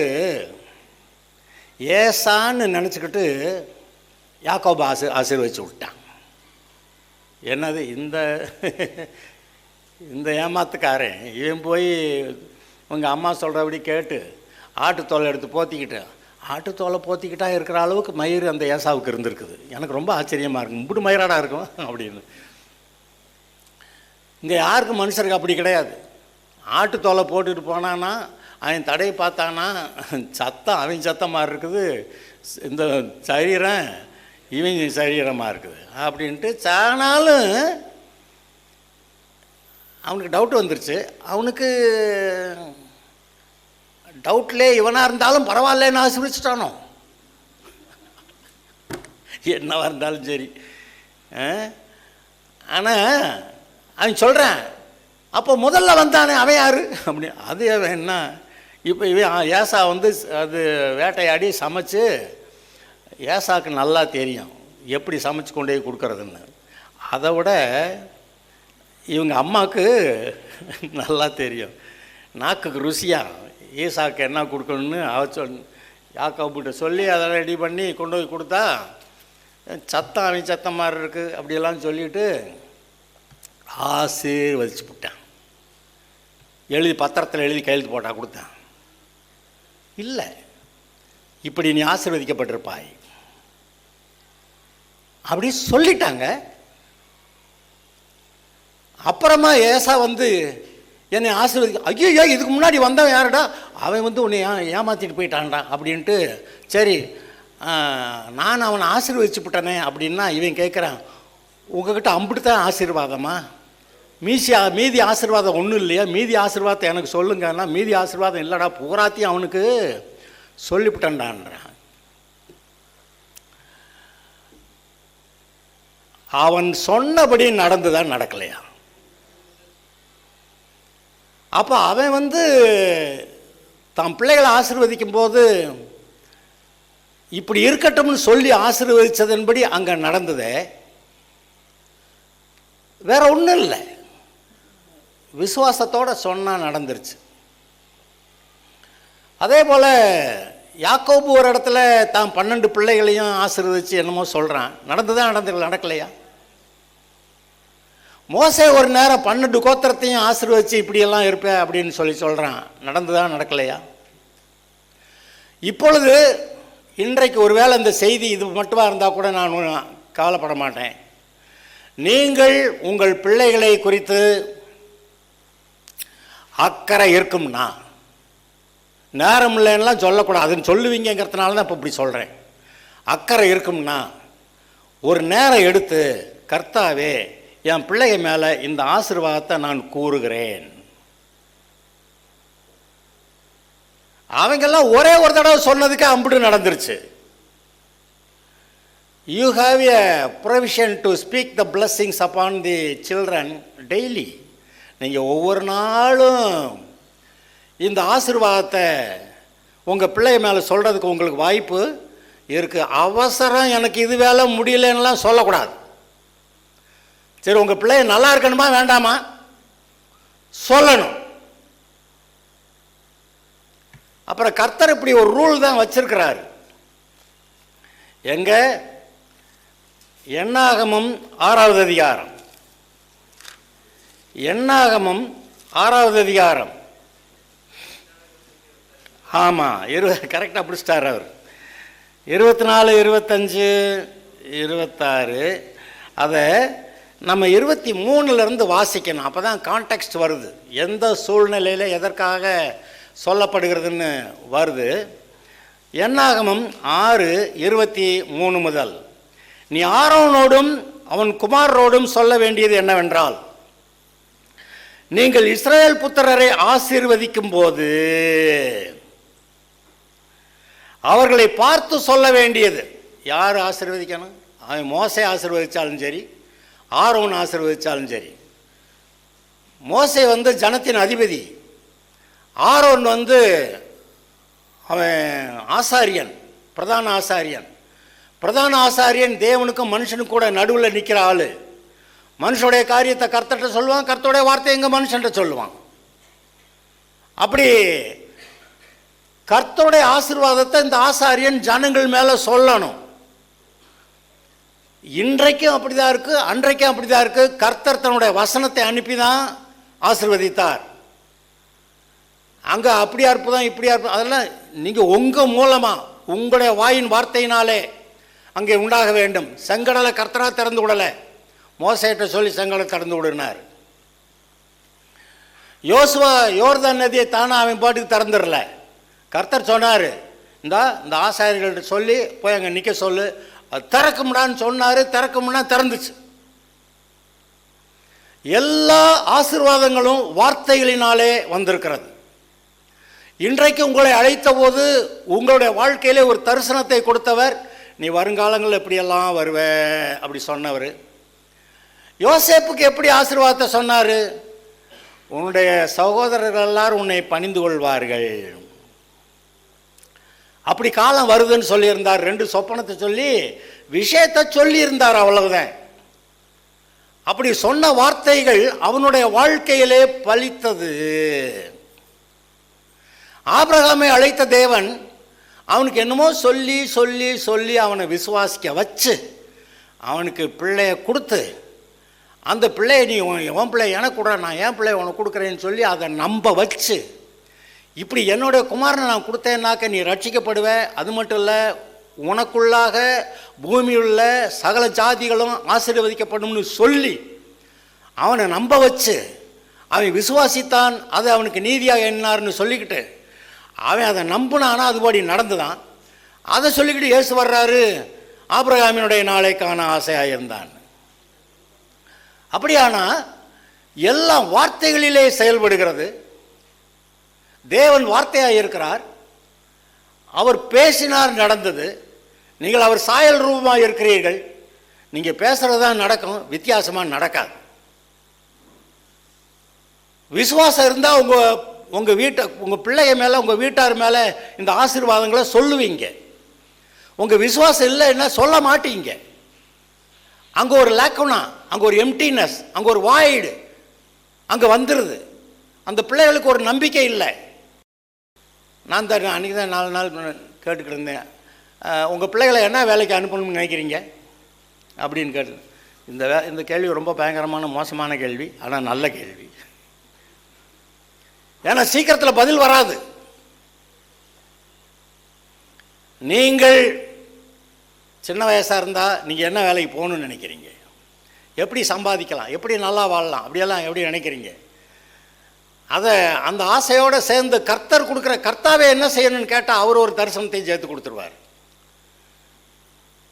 இந்த நம்ம பெரிய அளவில் பிள்ளைகளை நல்லா படிக்க வச்சு பெரிய வேலைக்கு, பெரிய சம்பாத்தியம், அப்படி வரணுமாக்கும் இப்படி வரணுமாக்குன்னு என்ன வேலைக்கு கொண்டு போய் விடலாம்னு நினைக்கிறீங்க? அது அந்த வேலைக்கு இந்த வேலைக்கு போகிறத விட பேசாமல் ஒரு சின்ன பிஸ்னஸை பண்ணி ஒழுங்காக வாழ்ந்துறது நல்லா இருக்கும் போல் தோணிடுச்சு எனக்கு. மற்றவங்களுக்கு அப்படி இருக்கா இல்லையான்னு எனக்கு தெரியாது. நான் ஒரு சின்ன வேலையை செஞ்சுக்கிட்டு இருந்தேன்னா நானே ராஜா, நானே மந்திரி, எவனையும் என்னை கேட்க முடியாது. ஆனால் நான் போய் ஏதாவது ஒரு கம்பெனியில் வேலை பார்த்தா அவன் சொல்கிற வேலையெல்லாம் செய்யணும், காலையிலேருந்து சாயந்தரம் வரைக்கும் செய்யணும். அப்புறம் ஏன்டா அதை செய்யலைன்னா 2 வைவேன். அதெல்லாம் கேட்டுட்டு வந்துட்டு அவன் கொடுக்குற சம்பளத்தை கையெழுத்து போட்டு வாங்கிட்டு பத்தலைங்க, இப்படி தான் கொடுத்தேன் அப்படின்னு சொல்லிட்டு என் பிள்ளைகளுக்கு பத்தலை, ஃபீஸ் கட்டப்பட்டலை, சாப்பாட்டுக்கு பத்தலை, ஆஸ்பத்திரிக்கு பத்தலை, டாக்டருக்கு பத்தலை, மருந்து மாத்திரைக்கு பத்தலை, அப்புறம் எங்கிட்டு அப்புறம் காணிக்க போட காசு. கர்த்தரை ஆசீர்வதிச்சாதான் காணிக்கையே வரும், தெரியுமா? கர்த்தரை ஆசீர்வதிச்சு நல்ல ஒரு ஆசீர்வாதத்தை கொடுத்தா, பணம் கொடுத்தாதான் கர்த்தருக்கே காணிக்கை கிடைக்கும். அவர் சொல்கிறாரு, நான் உன்னை ஆசீர்வதிச்சு நீ கர்த்தருடைய ஆலயத்தில் வந்து காணிக்கை செலுத்துகிற அளவுக்கு நான் உன்னை ஆசீர்வதிப்பேன்னு அவர் சொல்கிறாரு. எங்கே இருக்குன்னு தெரியுமா யாருக்காவது? எனக்கு உடனே எடுக்க முடியும்னு எனக்கு தோணலை.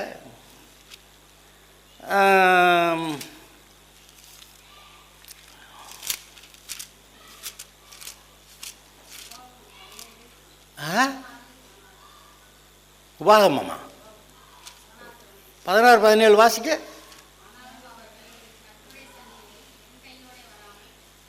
இல்லை, வெறுங்கையோடைய வராமல்னு இருக்குது, அது வேற. காணிக்க கொண்டு வரணும்னு இருக்குது. காணிக்க கொண்டு வர்ற அளவுக்கு நான் உன்னை ஆசீர்வதிப்பேன்னு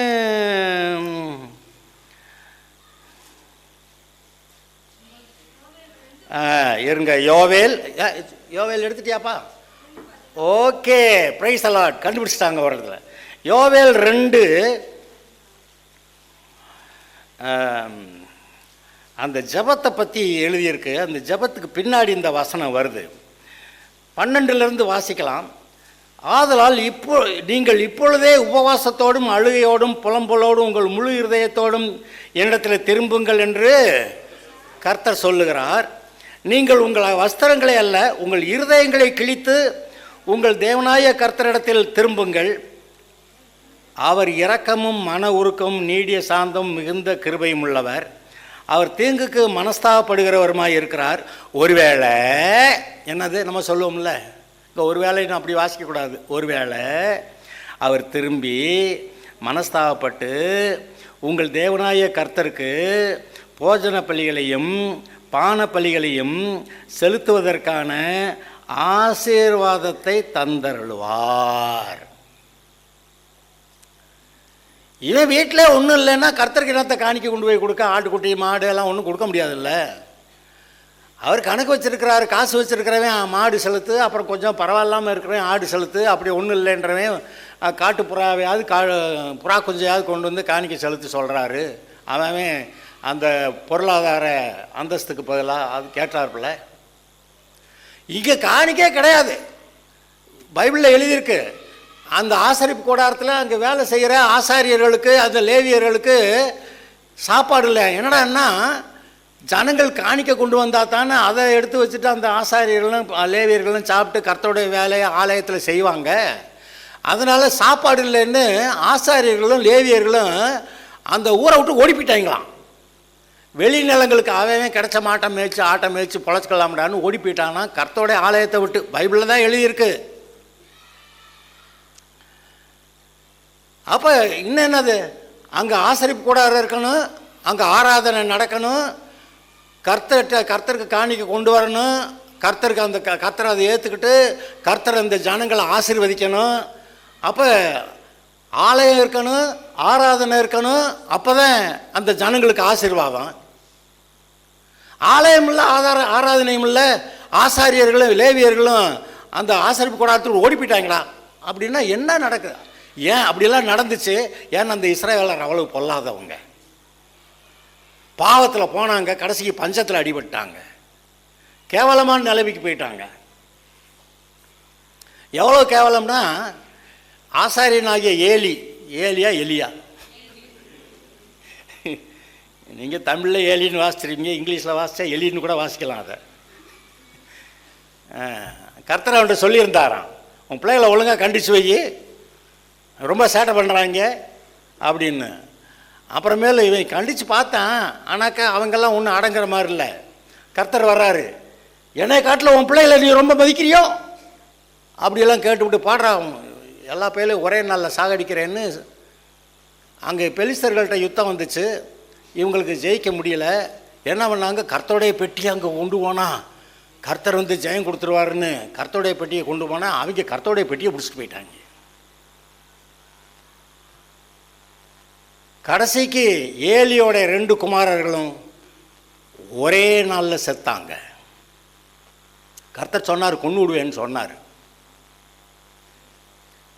நல்ல செய்தி வருமானு இந்த வயசான காலத்தில் அங்கே தூணில் அப்படி சாஞ்சு உட்காந்துக்கிட்டு நல்ல செய்தி வரணும், கர்த்தருடைய பெட்டி வேற போயிடுச்சு, இவனுடைய இருதயம், ஆசாரியனுடைய இருதயம் தத்தளித்து கொண்டிருந்ததுன்னு எழுதியிருக்கு. பெட்டி அங்கே விட்டுட்டமே அப்படின்னு செய்தி வருது, 2 மகனும் செத்து போயிட்டான், கர்த்தருடைய பெட்டி பிடிபட்டு போய்விட்டது. அவன் அப்படியே மல்லாக்கா விழுந்து பிடரி முறிந்து செத்து போனானா. அவன் ஸ்தூலித்தவனாக இருந்தபடியால்னு போட்டிருக்கு. நான் தமிழில் ஸ்தூலித்தவனாக இருந்தபடியால் தான் இவன் ஒல்லிப்பாச்சா போலன்னு நான் நினச்சேன். ஆனால் இவன் நல்லா சாப்பிட்டு கீழே விழுந்தாக்க பிடரி முடிஞ்சு போகிற அளவுக்கு உடம்பு நல்லா சாப்பிட்ருக்குறானுங்க. கர்த்தருடைய வேலையை ஒழுங்காக செய்யலை. சரி, அந்த ஆசாரிய ஊழியம், கர்த்தருடைய காரியங்கள் அங்கே நல்லா இருந்தால், மக்கள் நல்லா இருந்தால், ஆலயம் ஆராதனை, அதனால் கர்த்தர் மேலே கர்த்தருடைய ஆசீர்வாதம் ஜனங்கள் மேலே அதெல்லாம் சரியாக நல்லா வரும். ஆனால் மக்கள் ஒழுங்கு இல்லைன்னா காணிக்க வராது, ஆராதனை இருக்காது, ஆராதனை செய்கிறவங்கெல்லாம் ஓடி போயிடுவானுங்க. அப்புறமேல் பார்த்தாக்க இந்த ஏலி அவன் பிள்ளைங்க, அவன் என்ன பினாகாசுன்னு அவனை 2 பேர், ஓப்னி பினாகாசா 2 பேரும் ஒரே நாளில் சாகுறான். அவங்க என்ன செஞ்சாங்கன்னு போட்டிருக்கு. இஸ்ரவேலர் ஏதாவது பலி அதை காணிக்க கொண்டு வந்தால், ஆடு மாடு கொண்டு வந்தால் அதை நீ வேக வச்சதை கொடுக்காத, புது கறி, வேக வைக்காத கறி கொடு அப்படின்னு சொல்லி பிடிங்கிடுவாங்களாம். அப்புறம் வேகிறதுல இவனுக்கு வேணுங்கிற மாதிரி நல்ல மார்க்கண்டான், அதுதான் அந்த 3 முக்கூருள் ஆயுதத்தோடு குத்தி அதில் எடுத்து வர்றதை எடுத்து வச்சுக்கிறவானா. அப்படியா செய்ய சொல்லி ஆராதனையில் போட்டிருக்கு. இந்த கர்த்தரை ஆராதிக்கிற, அதாவது அது ஜனங்களுக்கு ஆசரிப்பு கூடாரம் ஆலயமாக இருக்க இடத்துல கர்த்தருடைய கர்த்தருக்கு ஆராதனை செய்து கர்த்தருடைய ஆசீர்வாதத்தை ஜனங்களுக்கு சொல்ல வேண்டிய இந்த ஆசாரியர்கள் இப்படி இருந்தால் அது ஏன் இப்படி ஆச்சு? இவங்க பாவம் செஞ்சாங்க. அப்புறம் அங்கே அந்த ஆசரிப்பு கூடார ஸ்திரீகளோட இவர்கள் என்ன செஞ்சாங்களாம்? விபசாரம் செய்தார்கள். யார்? ஆசாரியனுடைய குமாரர்கள். பார்த்தார், போட்டு தள்ளிட வேண்டான்ட்டார், கொன்னே விட வேண்டார். ஒரே நாள் கொன்னே விட்டார். ஒரு நாள் அன்றைக்கி ஆசாரியனு கீழே விழுந்து டொப்புனுக்கு செத்து போயிட்டான்னா. அப்புறம் என்ன சொல்லியிருக்கு? கர்த்தருடைய பெட்டி அங்கே எங்கேயோ போயிடுச்சு. ஆலயத்துக்கு என்ன விசேஷம்? ஆசரிப்பு கூடாரத்துக்கு என்ன விசேஷம்? கர்த்தர் அங்கே இருக்கிறது. கர்த்தருடைய பெட்டி அங்கே இருக்கும், கர்த்தர் அங்கே இருக்கிறாரு. அது கர்த்தருடைய பெட்டி சிறைப்பட்டு போயிடுச்சு, அதனால் கர்த்தர் அங்கே இல்லை. இவங்க ஆளுக சரியில்லை, அதனால் ஆசாரிகள் சரியில்லை. அப்புறமேல் பார்த்தாக்க கர்த்தருடைய பெட்டியும் போயிடுச்சு, கோச்சிக்கிட்டு போயிடுச்சு. கர்த்தர் கோச்சிக்கிட்டு போயிட்டார். அப்படி எழுதியிருக்கு. சீலோவை விட்டு கர்த்தர் போயிட்ட மாதிரி, கோச்சிக்கிட்டு போயிட்ட மாதிரி நான் உனக்கு இப்படி பண்ணுவேன் அப்படின்னு வேற ஒரு இடத்துல ஒரு ரெஃபரன்ஸ் வருது. அப்போ சீலோவை விட்டு கர்த்தர் போயிட்டார். திரும்பி கர்த்தருடைய பெட்டி சீலோவுக்கு மறுபடி போகவில்லை. அப்போ கர்த்தர் அந்த சீலோவாவை அந்த ஆசாரியன், அந்த ஆசாரியோட பிள்ளைகளை, அந்த குடும்பத்தை அவர் சபிச்சிட்டாரு. உன் பிள்ளைகள்லாம் அந்த ஆசாரியர்கள் கஞ்சிக்கு பிச்சை எடுக்கணுண்டா, பிச்சை எடுத்து தான் சாப்பிட வேண்டி வரும் அப்படின்னு அப்படி ஒரு சாபத்தை அந்த ஏலி குடும்பத்து மேலே கர்த்தர் சொல்லிட்டாரு. கடைசியில் பின்னாடியே ஒரு இடத்துல இந்த மாதிரி கர்த்தர் சொன்ன அந்த சாபம் இவர்கள் மேல் பழித்தது, சாப்பாட்டுக்காக அப்படி பிச்சை எடுக்கிற அளவுக்கு போயிட்டாங்கன்னு வருது. கர்த்தருடைய வார்த்தையை ஒன்றும் லேசாக நீங்கள் யாரும் நினைக்க முடியாது. ஆசீர்வாதத்தை சொன்னால் ஆசீர்வாதம் தான், சாபம்னு சொன்னால் சாபந்தான். ஏங்க இப்போ இங்கே என்னாகமா 6ல் நீ ஆரோனோடும் அவன் குமாரரோடும் சொல்ல வேண்டியது என்னவென்றால், நீ இஸ்ரவேல் புத்திரரை ஆசீர்வதிக்கும் போது அவர்களை பார்த்து சொல்ல வேண்டியது. என்னாகமோ 175வது பக்கத்தில் 6வது அதிகாரம் 24வது வசனம் வாசிக்கிறேன். கர்த்தர் உன்னை ஆசீர்வதித்து உன்னை காக்க கடவர். கர்த்தர் தம்முடைய முகத்தை உன்மேல் பிரகாசிக்க பண்ணி உன்மேல் கிருபையாயிருக்க கடவர். கர்த்தர் தம்முடைய முகத்தை உன்மேல் பிரசன்னமாக்கி உனக்கு சமாதானம் கட்டளையிட கடவர் என்பதே. இவ்விதமாய் அவர்கள் என் நாமத்தை, அதாவது என் பேரை, என் நாமத்தை இஸ்ரவேல் புத்திரர் மேல் கூறக்கடவர்கள். என் பேரை சொல்லு, இவன் மேலே கூறக்கடவர்கள். அப்பொழுது நான் அவர்களை ஆசீர்வதிப்பேன் என்று சொல் என்றார். அப்போ அந்த ஆசாரியர்கள் இஸ்ரவேல் ஜனங்கள் மேலே கர்த்தருடைய நாமத்தை சொல்லி, கர்த்தருடைய நாமத்தினாலே இந்த மாதிரி கர்த்தர் உன்னை ஆசீர்வதித்து உன்னை காக்க கடவர், கர்த்தர் தம்முடைய முகத்தை உன்மேல் பிரகாசிக்க பண்ணி உன்மேல் கிருபையாக இருக்க கடவர், கர்த்தர் தம்முடைய முகத்தை உன்மேல் பிரசன்னமாக்கி உனக்கு சமாதான கட்டளையிட கடவர் என்று சொல்லுங்கன்னாரு. அப்படி சொன்னால் அது சொல்கிறத சொல்லணும், அவங்க கேட்குறத கேட்கணும். அப்போ நான் அவர்களை ஆசீர்வதிப்பேன். வேறு எந்த செய்தியை கேட்டீங்களோ கேட்கலையோ, இந்த முன்னாடி ஒரு செய்தி கேட்டீங்க, விசுவாசம் அவிசுவாசம். தேவன் விசுவாசத்தின் தேவன். நாம் அவருடைய சாயல் ரூபத்தை தான் எல்லாத்தையும் செய்யணும். அவர் வார்த்தையை சொல்லி சொல்லி காரியம் செஞ்சார். நாமளும் வார்த்தை வெறும் வார்த்தை இல்லை, விசுவாசத்தோடு சொல்ல வேண்டும்னு சொல்கிறாரு. அந்த விசுவாசத்தில் நமக்கு குறைவு இருக்கிறது, அந்த விசுவாசத்தை அதிகப்படுத்தணும். அப்போ வசனத்தை திரும்ப திரும்ப அறிக்கை பண்ணி அதை மனசுக்குள்ளே கொண்டு போய் வைக்கணும். அந்த விசுவாசத்தோடு சொல்லும்போது சுகமாக கடவாய், சுகமாயிரும். அதனால தான் கர்த்தர் இயேசு பிதாவாகிய தேவனுடைய சமூகத்தில் அனுதினமும் அவர் ஜெபிக்கிறத கெஞ்சி மன்றாடியெல்லாம் இல்லைங்க. அவர் ஜெபம் பண்ணதெல்லாம் கர்த்தர்கிட்ட உட்காந்து கர்த்தரை துதித்து புகழ்ந்து பாடி, தேவனை நீர் ஒருவரே தேவன், உண்மையன்றி யார் தேவன், அண்ட சராசரங்களை நிரப்பி இருக்கிறவர், சர்வ வல்லவர், சகலத்தையும் செய்கிறவர், நீர் நல்லவர், பரிசுத்தர், உம்மை தவிர உம்மை போல யார் தேவன் உண்டு, கர்த்தாவே உமக்கொப்பானவர் யார், இப்படியெல்லாம் என்னத்தையாவது சொல்லி அவர் இயேசு பிதாவாகிய தேவனை ஸ்தோத்திரிச்சுக்கிட்டு இருந்திருப்பார். அந்த சமயத்தில் அடுத்தடுத்து அதாவது அபிஷேகம் இயேசுக்குள்ளே நிரம்புது. இயேசு ஒவ்வொரு நாளும் தன்னை அபிஷேகத்தில் நிரப்பிக் கொள்வதற்காக பிதாவாகிய தேவனுடைய சமூகத்தில் அமர்ந்து ஜெபித்தார். அப்பொழுது அபிஷேகம் மட்டுமல்ல, அடுத்தடுத்த நாளில் என்ன செய்யணுங்கிற அந்த இன்ஸ்ட்ரக்ஷன் என்ன நடக்கும் அதெல்லாம் நீ செய்யணும்னு சொல்லி கர்த்தர் வந்து இயேசுகிட்ட சொல்லியிருக்கிறாரு. அதனால தான் இயேசு சொல்லுகிறார், பிதா என்ன சொன்னாரோ அவர் செய்கிறதாக நான் எதை பார்த்தனோ அதை மட்டும்தான் நான் செய்கிறேன், அதை விட அதிகமாக செய்யலை, குறைச்சும் செய்யலை. அப்போ இயேசுவானவருக்கு பிதாவையுடைய சமூகத்தில் உட்கார்ந்து அவர் என்ன சொல்கிறாருன்னு கேட்குறது அவசியமாக இருந்துச்சு. நாம் வந்து எல்லா வேலையும் எல்லாத்தையும் அவசரமாக செஞ்சுட்டு சாப்பாடு இன்ஸ்டன்ட் சாப்பாடு போட்டோன்னு டபக்குன்னு வந்துடணும். ஆனால் அவர் என்ன பண்ணுறாரு, நீ விதைக்கணும், அதை வளர்க்கணும், அது அப்புறமேல வளர்ந்து பயிர் வந்து அறுவடை செய்யணும், அறுவடை செஞ்சு கொஞ்சம் களத்தில் சேர்க்கணும், அதில் இங்கே கொஞ்சம் சிந்தி அங்கே கொஞ்சம் சிந்தி கடைசியில் அவ்வளோதான் வரும். அப்புறம் அதை அரைச்சி கொண்டு வந்து சேர்த்தாக்கா அதில் கொஞ்சம் போயிடும், அப்புறம் மீதியை கொண்டு வந்து சேர்த்தா அதில் சாப்பிட்டுட்டு கொஞ்சம் மிச்சிருந்துறான். ஆனால் சொல்லிட்டார், இம்புட்டு வேலையை செஞ்சாதான்டா உனக்கு சாப்பாடுன்ட்டார். நான் கேட்பேன், ஆண்டவரே இது என்னத்துக்கு ஆண்டவரே இம்புட்டு வேலை? சாப்பாடு உண்டா கடவுள்னு சொல்லிட்டாக்க உண்டாயிருமே ஆண்டவரே. 5 அப்போ 2 மீனெல்லாம் வருதில்ல, எல்லாம் வரலாமில்ல ஆண்டவரே. அதெல்லாம் முடியாதுடா. ரெகுலர் வந்து ஒழுங்காக வேலையை செஞ்சு சம்பாரித்து சாப்பிடணும். ஒருவன் வேலை செய்ய மனது இல்லாவிட்டால் சாப்பிடவும் கூடாது, நிறுத்துறா. அப்போ நமக்குள்ளே நம்ம கர்த்தருடைய நீதியில் நடக்கிறோமாங்கிறது நமக்கு தெரியுது. நம்முடைய வேலை அவங்கவுங்க வேலையை ஒழுங்காக செய்யணும். அப்போ கர்த்தருடைய ஆசீர்வாதம் அங்கே இருக்குது. அப்போ அப்படி அவங்கவுங்க வேலையை ஒழுங்காக செய்யணுங்கிறப்ப அந்த வேலையில் இந்த ஆசீர்வதிக்கிற வேலையும் இருக்கிறது. உன் பிள்ளைகளை பார்த்து இப்படி ஆசீர்வதி. உங்கள் பிள்ளைகளை எப்படி இருக்கணும்னு விரும்புகிறீங்க? அடுத்த நாளைக்கு பிரைம் மினிஸ்டர் ஆகணும்னு விரும்புகிறீங்களா? ஆக்கலாம், ஒன்றும் மோசம் இல்லை. ஆக்கிட்டு என்ன செய்கிறது? அங்கே பெரிய பெரிய பதவியில் இருக்கவங்களாம் பயந்துக்கிட்டே இருக்காங்க. பட்டயத்தை கட்டி மேலே தொங்க விட்டுருக்கு ஒவ்வொருத்தர் மேலேயும். எப்போ அத்துக்கிட்டு விழுமோ தெரியாது. பெரிய பதவியில் இருக்கவங்க தான் ரொம்ப பயத்தோடு இருக்கிறாங்க. யார் எதுவும் கொடுத்தா சாப்பிட முடியல, விஷத்தை. அப்போ பெரிய பெரிய பதவியில் இருக்கிறவங்களுக்கு அவர்களுக்கு எதிராக இருக்கிறவங்க நிறைய பேர் இருக்கிறாங்க. அவனை போட்டு தள்ளிட்டு நம்ம போய் உட்காரணும். கர்த்தரை போட்டு தள்ளிட்டு அங்கே இவ சிங்காசனத்தில் பிசாசு போய் உட்காரணுங்கிறேன்.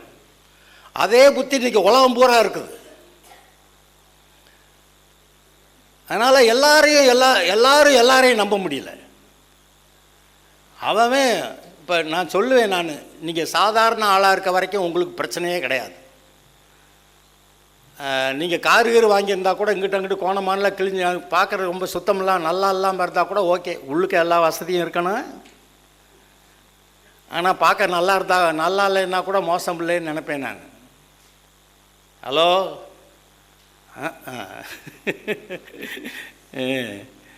நம்ம சாதாரண ஆளாக இருக்க வரைக்கும் பிரச்சனை இல்லை. ஆனால் நீங்கள் திடீர்னு வளர்ந்து பணக்காரனானீங்க, எல்லாரோடைய பொறாமையும் உங்கள் மேல். பார்வை வித்தியாசமாகிறது. பிசாசு வேண்டியதில்லை, இவங்களே போதும் நம்மளை போட்டு தள்ளிடுவாங்க. அதனால் பெரிய பணக்காரனானா பாதுகாப்பா ஆசீர்வாதமா அப்படின்னு கேட்டால், இந்த ஒரு பெரிய ஃப்ளீட் ஆஃப் ஏர்க்ராஃப்ட்டு நிறையா ஏரோப்ளேன் வச்சுருந்த ஆள் உயிர் தப்ப ஓடி போயிட்டார் தேசத்தை விட்டு. போயிட்டாரா? ஏன் ஓடணும்? பெரிய பணக்காரவங்களுக்கு சேஃப்டி கிடையாதுங்க. அதே மாதிரி பெரிய பதவியில் இருக்கவங்களுக்கு சேஃப்டி கிடையாதுங்க. நீங்கள் பெரிய சயின்டிஸ்ட்டுங்க, இதை கண்டுபிடிச்சிங்க அதை கண்டுபிடிச்சிங்க, உங்களுக்கு சேஃப்டி கிடையாதுங்க. நிறையா சயின்டிஸ்ட்டு திடீர்னு காணா போகிறேன். அந்த நாட்டுக்காரன் வந்து எனக்கு வந்து வேலை செய்ய நான் சம்பளம் கொடுக்குறேன்னுவேன், நம்ம ஆளுக மாட்டேன்பாங்க, இங்கேயே போட்டு தள்ளிடுவாங்க. நிறைய பெரிய அதிகாரிகள் செத்துருக்குறாங்க. பெரிய அதாவது இந்த பணக்கார அந்த அதிகாரத்தில் இருக்கிறவங்களுக்கு சட்டத்தின்படி தான் செய்ய முடியும், நீதியின்படி தான் செய்ய முடியும், நீங்கள் கேட்குறபடியெல்லாம் செய்ய முடியாதுன்னு சொன்னதுனால பெரிய பெரிய அதிகாரிகள்லாம் அவங்க சரீரமெல்லாம் ரயில் ரோட்டில் கிடந்துருக்குது. அவ்வளோ பயங்கரமான உலகம். இப்போ நான் கேட்குறேன், உங்கள் பிள்ளைகளை என்ன வேலைக்கு அனுப்புவீங்க?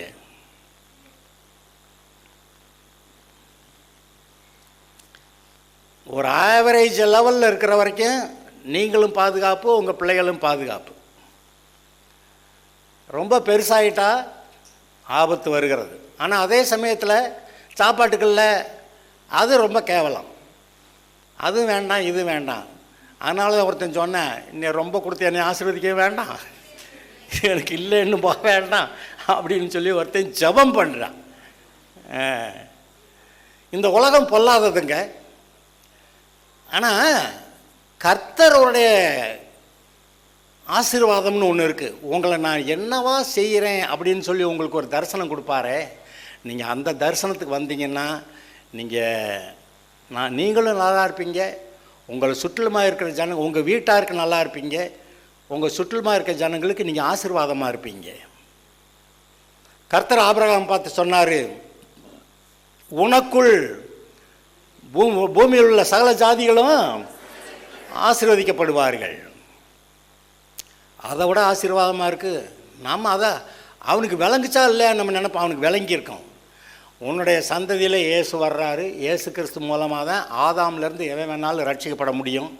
அதனால் உன்னுடைய சந்ததியில் உனக்குள்ள பூமியின் ஜனங்களெல்லாம் ஆசீர்வதிக்கப்படுவாங்கன்னு அப்படி சொல்கிறாரு. அவனுக்கு நல்லா விளங்கியிருக்கும். நம்ம நினைக்கிறோம் அவனுக்கு ஒன்றும் தெரியாதுன்னு, நம்ம நினைக்கிறோம் ஆதாமுக்கு ஒன்றும் தெரியாதுன்னு. எல்லாருக்கும் எல்லாம் தெரியும். அவன் வஞ்சிக்கப்படவில்லை அப்படின்னா எல்லா விவரமும் தெரியும். அப்போ கர்த்தர் அவருடைய ஆசீர்வாதத்தின்படி ஆதாமை இந்த பூமியை ஆண்டு கொண்டு பிசாசை அடக்கி இந்த பூமியவே பரலவம் போல மாற்று, அப்படி வேலை கர்த்தர் கொடுத்தாரு. ஆபிரகாமுக்கு என்ன வேலை கொடுத்தாரு? இந்த மனுஷனை ரட்சிக்கிறதுக்கு நான் என்னுடைய குமாரனை அனுப்புனாதேன், அவர் தன்னை பலியாக கொடுத்தாதேன், இந்த பாவத்தை மன்னிக்கிறதுக்கு மனுஷர் ரட்சிக்கப்பட்டு பரலோகம் வர்றதுக்கு வாய்ப்பு இருக்குது. அதனால் என்னுடைய குமாரனை அனுப்பணும், அதுக்கு நீ ஒரு உதவி செய்யணும்டா. யார்? அவர் இவன்கிட்ட உதவி கேட்குறாரு. யார்கிட்ட உதவி கேட்குறதுன்னு ஒன்று கணக்கு வழக்கு இல்லாமல் போச்சு. இன்றைக்கும் கூட கர்த்தர் உங்ககிட்ட என்னமோ பேசிகிட்டு இருக்கிறார். நீ ஒழுங்காக இருந்தான்னா என்னுடைய வேலையை செஞ்சு எனக்கு உதவியாக இருப்ப. ஹலோ, ஏற்ற காலத்தில் அவர் உங்களை உயர்த்தும்படிக்கு அவருடைய பலத்த கைக்குள் அடங்கியிருங்க. கர்த்தர் இப்போ உங்ககிட்ட, அதாவது சுவிசேஷத்தை அறிவிக்க கர்த்தர் உங்களை தான் நம்பி இருக்கிறார். தேவதூதனை விட்டு போய் சுவிசேஷம் அறிவிக்க சொன்னார், சொல்லலையே. அவர் உங்களை நம்பி இருக்கிறாரு. அது மட்டும் இல்லை, உங்களுக்கு அந்த வேலை கொடுத்ததுனால அந்த வேலைக்கான சம்பளம் கூலி இங்கேயும் இருக்குது அங்கேயும் இருக்குதுங்கிறார். இங்கேயும் நீங்கள் நல்லா இருப்பீங்க, இந்த பூமியில் இல்லை, உங்கள் பொக்கிஷத்தை பரலோகத்தில் சேர்த்து வைங்கன்றாருங்க. கொண்டு போக முடியாது, ஆனால் இங்கேருந்து அனுப்பலாம். நீங்கள் கர்த்தருடைய நாமத்தை நிமித்து செய்கிற நற்கிரியைகள் எல்லாம் அங்கே பரலோகத்தில் உங்களுக்கு பொக்கிஷத்தை உண்டாக்குகிறது. உங்களுக்கு தெரியுமா, பரலோக பேங்க்கில் உங்களுக்கு ஒரு அக்கௌண்ட் இருக்குது. உங்கள் பேர் போட்டு இவ்வளோ பைசா இருக்குன்னு, பைசா இல்லை பெரிய நோட்டாக சொல்லணுமோ, இருக்கிற 2000 காலி பண்ணிட்டாங்க, இப்போ 500 தான் சொல்லி, சரி மொத்தமாக ஏதாவது சொல்லுவோம், பல கோடிகள் அங்கே இருக்குது அப்படின்னு ஒவ்வொருத்தரை பற்றியும் ஒவ்வொருத்தருக்கும் அங்கே ஒரு அக்கௌண்ட் இருக்குது. தெரியுமா? சிலர் அக்கௌண்ட்டில் இப்போ தான் முதல் பணம் போட்டதோடு இருக்குது, ரட்சிக்கப்பட்டதோடு இருக்கிறாங்க. அக்கௌண்ட் ஓப்பன் பண்ணி இருக்குது, அந்த மினிமம் பேலன்ஸ் அங்கே இருக்குது. மினிமம் பேலன்ஸ் இருக்கா? உங்களுக்கு அக்கௌண்ட் இருக்கா? இருக்குதா? எதாவது போட்டு வச்சுருக்கீங்களா? கர்த்தர் நிமித்தம் நீங்கள் செய்கிற நற்கிரியைகள் தான் அங்கே பணம் போடுறது. அல்லேலூயா. நீங்கள் அங்கே போகிறப்ப அதை கொடுப்பேன்ற, அதை விட பல மடங்கு கொடுப்பேங்கிறாரு. நீங்கள் தான் கிறிஸ்துவின் சிங்காசனத்துக்கு முன்பாக வெளிப்பட வேண்டும் என்று எழுதியிருக்கிறது. வெள்ளை சிங்காசனம் நியாயத்தீர்க்கப்பட்டு அவங்க நரகத்துக்கு போகிறது. கிறிஸ்துவின் சிங்காசனம் நீங்கள் ரட்சிக்கப்பட்டவர்கள் கர்த்தருடைய சமூகத்தில் போகும்போது அவர் உங்களுக்கு வெகுமதிகளை கொடுக்கிறது. இந்த பூமியில் நீங்கள் செய்த நற்கிரியைகள் நிமித்தம் அவர் உங்களுக்கு நன்மை ஆசீர்வாதத்தை நீங்கள் பரலோகம் போகிறப்ப உங்களுக்கு கொடுக்குறாரு அப்படின்னு எழுதியிருக்கு. எழுதாத பிரசங்கம் பண்ண நான் ரெடி இல்லை, அப்படி சொன்னா நான் பொய்யனாவேன் அப்படின்னு எழுதியிருக்கு. எனக்கு கூட குறைச்செல்லாம் வேண்டியதில்லை, உள்ளதை சொல்லிட்டு போயிட்டே இருப்பேன். அவருடைய வார்த்தையை ஏற்றுக்கொண்டவர்கள் அவருடைய வார்த்தையின்படி ஆசீர்வதிக்கப்படுகிறார்கள். இங்கே கர்த்தர் உன்னை ஆசீர்வதித்து உன்னை காக்க கடவர், கர்த்தர் தம் முகத்தை உன்மேல் பிரகாசிக்க பண்ணி உன்மேல் கிருபையாக இருக்க கடவர், கர்த்தர் தம்முடைய முகத்தை உன்மேல் பிரசன்னமாக்கி உனக்கு சமாதானம் கட்டளையிட கடவர். இந்த சமாதானம் எவ்வளோ பெரிய விஷயம் தெரியுமா? இன்றைக்கி நிறைய பேர் ஏன் விசுவாசிகளே சமாதானம் இல்லாமல் நிம்மதி இல்லாமல் இருக்கிறாங்களா? கர்த்தருடைய சமாதானத்துக்குள்ளே நீங்கள் பிரவேசிக்க வேண்டும். அவர் என்ன சொல்லியிருக்கிறாரோ அடங்கி கீழ்ப்படிஞ்சு கர்த்தருடைய பிரவேசிக்க வேண்டும். நான் அப்படி அடங்காமல் தான் இருப்பேன், என் இஷ்டத்துக்கு தான் நான் போவேன். கர்த்தர் ஒன்று சொல்லுவார், நான் உன்னை செய்வேன். அவர் தெற்க போனால் நான் வடக்க போவேன். எனக்கு இதான் ஆசையாக இருக்குது. என் உலக ஜனங்கள் எங்கள் அக்கா வீட்டில், எங்கள் தாத்தா வீட்டில், எங்கள் பாட்டி வீட்டில் அவங்களாம் அப்படி நல்லா இருக்காங்க, நானும் அப்படியே ஆகணும் அப்படின்னு இந்த உலகத்தை பார்த்துட்டு போனால் கடைசிக்கு உலகம்தான் கொடுக்கும். அப்புறம் உலகம் கொடுக்குறத வாங்கிக்கணும். இவர் சொல்கிறத கேட்டால் இவர் கேட்டது, இவர் சொல்கிறத வச்சுருக்கிறது கிடைக்கும். இது நம்முடைய இருதயத்தில் எல்லாம் நன்றாய் தெரிகிறது. இன்றைக்கி மக்களுக்கு என்ன, அவன் மாதிரி இருக்கணும், இவன் மாதிரி இருக்கணும், எழுத்து வீட்டுக்காரன் மாதிரி இருக்கணும், அவன் மோட்டர் சைக்கிள் வச்சுருக்கேன், நம்ம கார் வாங்கணும். என்ன அது, யார் கூட போட்டி? பரத்திலிருந்து ஒருவன் கொடுக்கப்பட்டால் ஒழிய ஒருவன் ஒன்றையும் பெற்றுக்கொள்ளுகிறதில்லை. அப்போ பரத்திலிருந்து கொடுக்கறத நீங்கள் தேடணும், கர்த்தரை நம்பணும். அப்போ கர்த்தரை நம்பி நீங்கள் வாழணும். உங்கள் வீட்டார் உங்கள் பிள்ளை மேலே நீங்கள் ஆசீர்வாதத்தை சொல்லணும். What is a blessing? ஆசீர்வாதம்னா என்னது?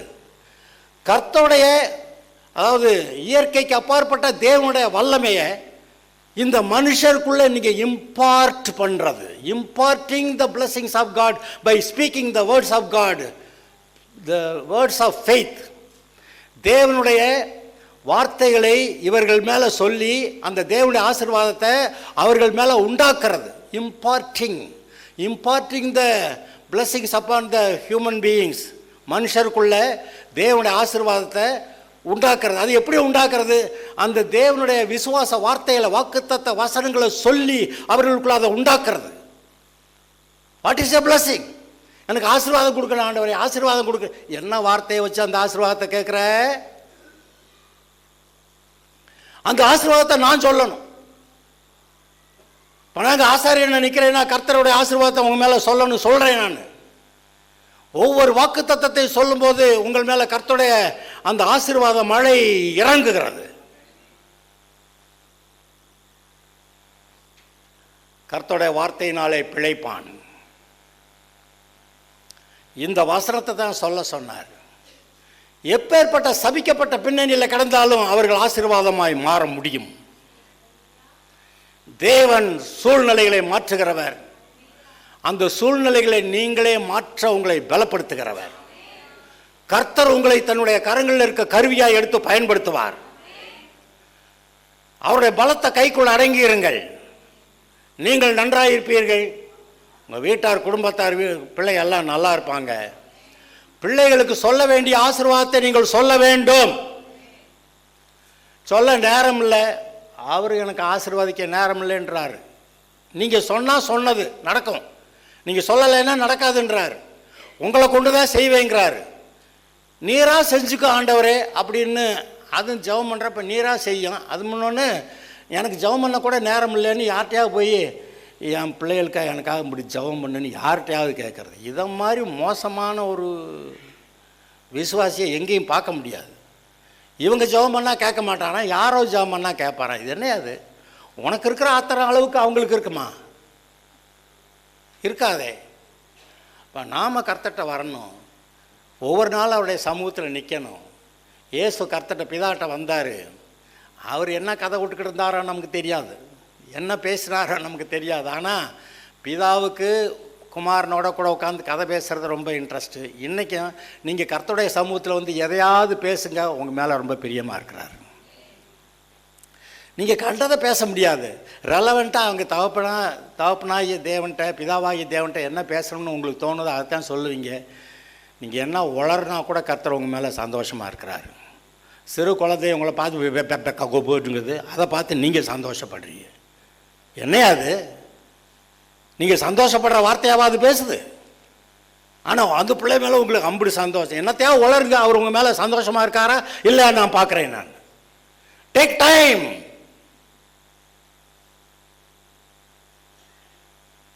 கர்த்தருடைய சமூகத்தில் அமருங்கள், அவரை நோக்கி பாருங்கள். நோக்கி பார்த்து பிரகாசம் அடைந்தார்கள், காத்திருந்து புதுபலன் அடைந்தார்கள். கர்த்தர் உங்களை கொண்டு பெரிய காரியங்களை செய்வார்.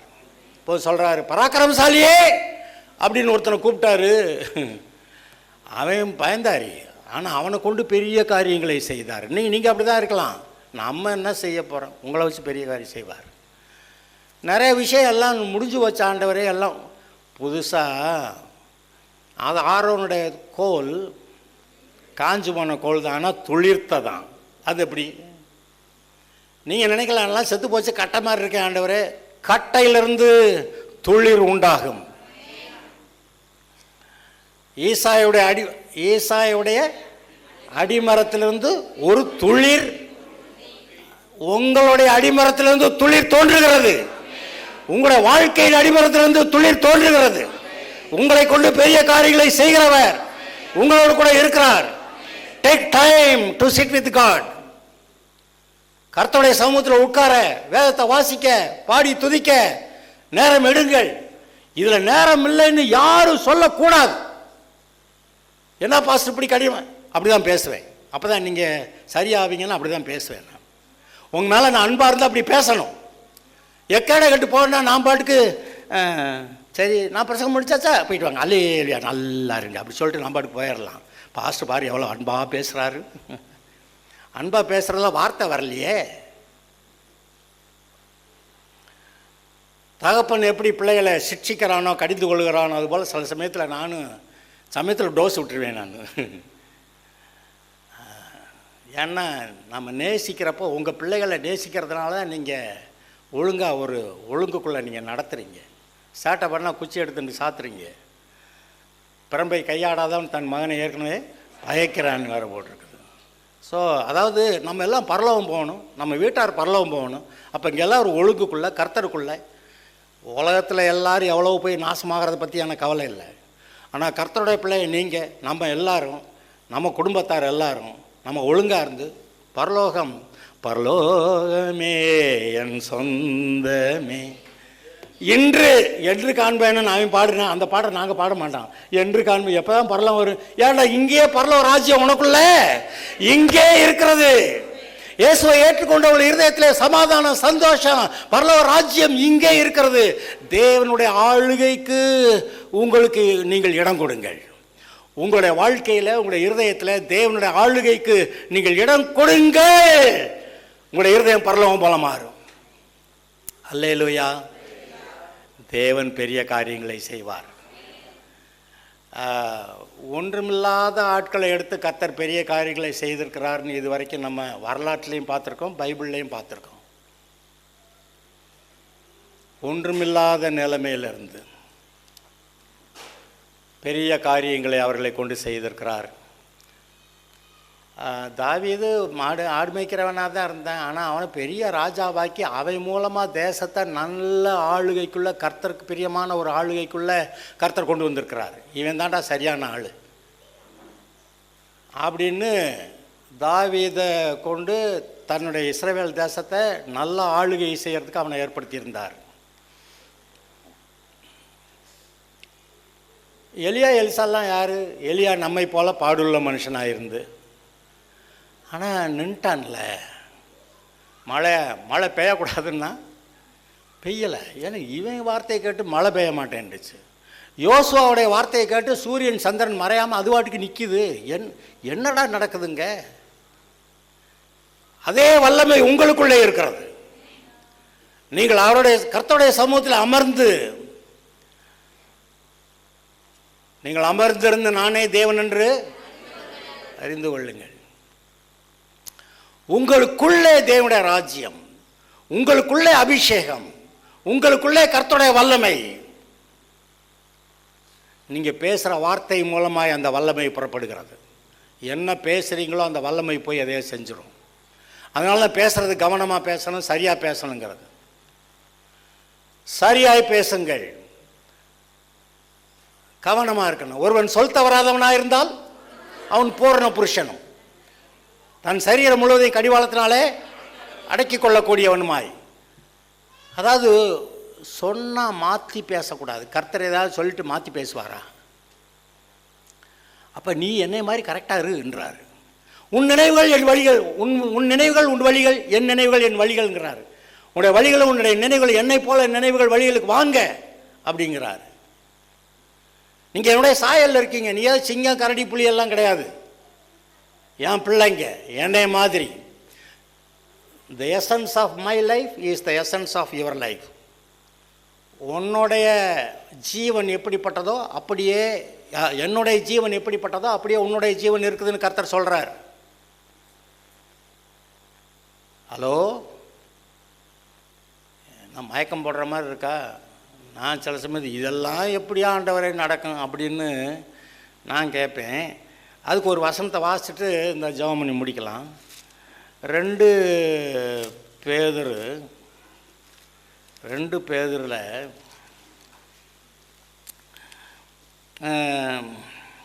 5, 6, 7, 8. இப்படி இருக்க நீங்கள் அதிக ஜாக்கிரதை உள்ளவர்களாய் உங்கள் விசுவாசத்தோட தைரியத்தையும், தைரியத்தோட ஞானத்தையும், ஞானத்தோட இச்சையடக்கத்தையும், இச்சையடக்கத்தோட பொறுமையையும், பொறுமையோட தேவபக்தியையும், தேவபக்தியோட சகோதர சிநேகத்தையும், சகோதர சிநேகத்தோட அன்பையும் கூட்டி வழங்குங்கள். இவைகள் உங்களுக்கு உண்டாயிருந்து பெருகினால் உங்களை நம்முடைய கர்த்தராகிய இயேசு கிறிஸ்துவை அறிகிற அறிவிலே வீணரும் கண்ணியற்றவர்களுமா இருக்க ஒட்டாது. இது சரி. ஆனால் விசுவாசத்தோட தைரியம், தைரியத்தோட ஞானம், ஞானத்தோட இச்சை அடக்கம், இச்சை அடக்கத்தோட பொறுமை, பொறுமையோட தேவபக்தி, தேவபக்தியோட சகோதர சிநேகம், சகோதர சிநேகத்தோட அன்பு. ஏன்டவரை எங்களால் ஒரு விஷயம் கூட செய்ய முடியல. நீர் மும்பிடு காரியத்தை சொல்கிறீர், இதெல்லாம் நடக்கிற காரியமா? நான் பைபிளை வாசிக்கிறப்ப ஆண்டவரே இதெல்லாம் நடக்கிற காரியமா? என்ன பார்த்தா சொல்கிறீங்க இதெல்லாம் நடக்குமா? வேறு ஆளை பாருங்க. அப்படி தான் நான் யோசித்தேன். ஆனால்